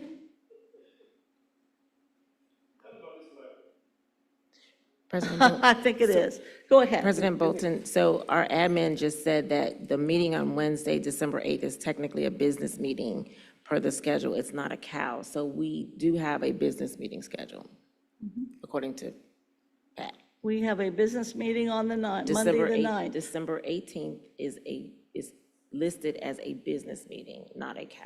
I understand, but that's after. Yeah, he wants the night. We're talking about the night. That's, My point was that We we can have do it- we have another meeting Absolutely. scheduled where we could actually have information provided on the 9th and then have a vote if needed on the 18th, or we could Okay. not. We could not? Okay, I was no, trying to. no, I thank you for that addition. I appreciate it. Vice President. Yes, I was just going to say, and I wanted clarity, but Board Member Craig already gave it to me. I would be okay with having the meeting.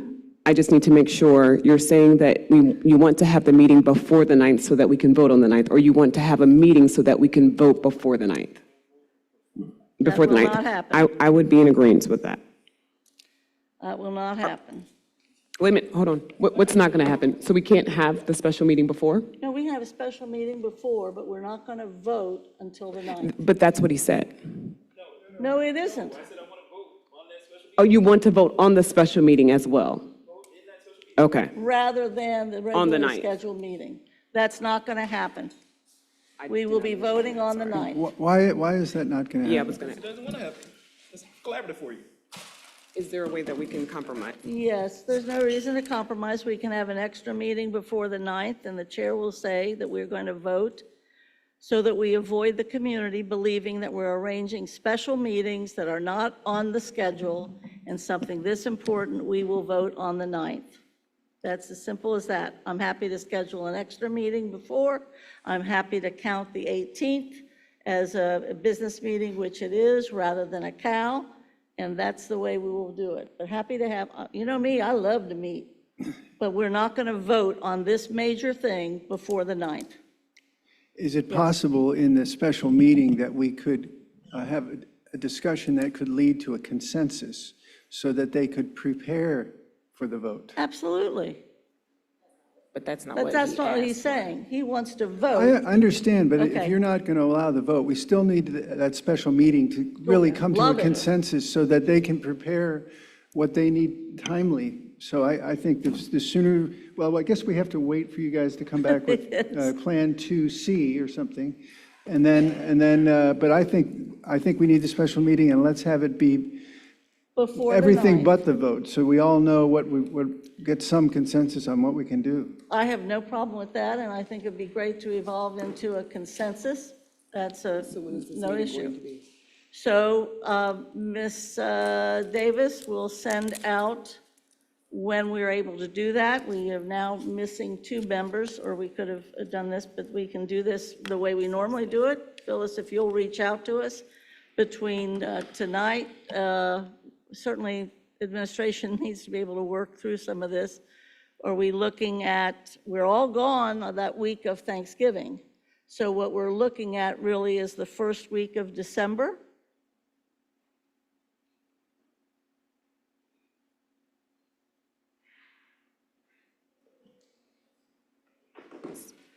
President Bolton? Yes. Would it be possible, in the best interest of time and optics, quite frankly, if we could send out some sort of poll tomorrow to gather availability? Quite frankly, That's what I would prefer. We look really, this is so embarrassing, but it is definitely indicative to how this board has operated for the past 2.5 years. It's really, I'm kind of heartbroken because we have demonstrated and modeled to the public and our students that we can't even, when we disagree, we can't even sit here in the presence of each professional. other and remain professional. It is very disheartening. And that is actually one of our, and it's in our bylaws, that when you disagree, but the board has made a vote, you remain dedicated to the vote that passed. It's in the bylaws. And we've had board members who don't even want to follow it. And it's just amazing. So I apologize to the public that are watching. I apologize to our staff that have had to sit here, because this demonstration of immaturity is ridiculous. So I'm asking if we can just have a poll sent out tomorrow by our administration for the first week in December for availability of a meeting. And then we can come back. I'll post it on my Facebook post about who said they were available, who made themselves available to further discuss what was asked of us, and who decided that they wanted to remain immature, if at all. But that's kind of the assignment that I'd like to put. And I'd also like for the public to look and see who stayed, who packed up, who's ready to go, and who is actually here, maybe disgruntled, but dedicated for the work, because that's what this is about. It's about our kids. Thank you, Dr. Moffitt. My understanding, what I was trying to say, was that we'll look at the first week of December for a meeting where we can try to reach some consensus. We're not going to make the administration work through the week of Thanksgiving, which is coming up. And so there will be some days for them. And I'm sure we can find through Ms. Davis's efforts a time that is convenient for both the administration and for the board, that first week of December. We will then hopefully at that meeting have only this as a topic and be able, it would seem to me, to be able to vote on December 9th. The plan as it is or as it becomes, and then we will let the administration decide to figure out whether or not there is needed to be an extension at all. I have no intention of, most of the times I've been president, we've made the deadline on the budget. So I have every intention of doing that this year. And I am sorry that our behavior became this, but we will vote on the 9th. We will meet before that, and we may also, on December 18th, keep that CAL as a business meeting, if need be, as it is already arranged, anticipating that this would perhaps be part of the issue. So I appreciate everybody's work tonight, especially the administration and the community that came to speak. And last comments around? Member Moffitt. One more assignment. I haven't given my assignment yet either. Go ahead. The education chair of the NAACP, Jennifer Murray, made a very good point, and she asked for a task force around the redistricting proposal. So if it's possible to maybe, and I think Board Member Mapp mentioned that around engagement as well, if we could send out something at the beginning of December to maybe convene some community members that are wanting to engage around this from a diverse group of neighborhoods, not just the ones that were impacted, but particularly the ones that are impacted, the communities that are impacted, and then have that be open to the public. I will make myself available to attend as well as a board member, but I know they are they're requesting a petition to sign that, so it would be nice if we could convene that and then start to solicit. May I ask the purpose of the meeting? Is it about boundary lines? It's or- about district restructuring. Oh, the whole thing? That's what it says, the district Yeah. restructuring And proposal. again, Mr. Brandon Craig would be mad at me for doing this, but a lot of this could also have been avoided 2 years ago if we'd been having, well, community-wide meetings reporting ad hoc. So this is where we are, and I congratulate the administration on what they've been able to do and the board on what we've been able to do. I'm assigning, on behalf of the board, if it pleases the board, for general counsel to reach out to our current interim superintendent, Shauna Murphy, and also our current interim deputy superintendent, Alicia Smith, to begin contract negotiations for a 2-year contract. Is that correct assignment? Thank you all very much, and I'll take a motion to adjourn. So moved. Thank you. So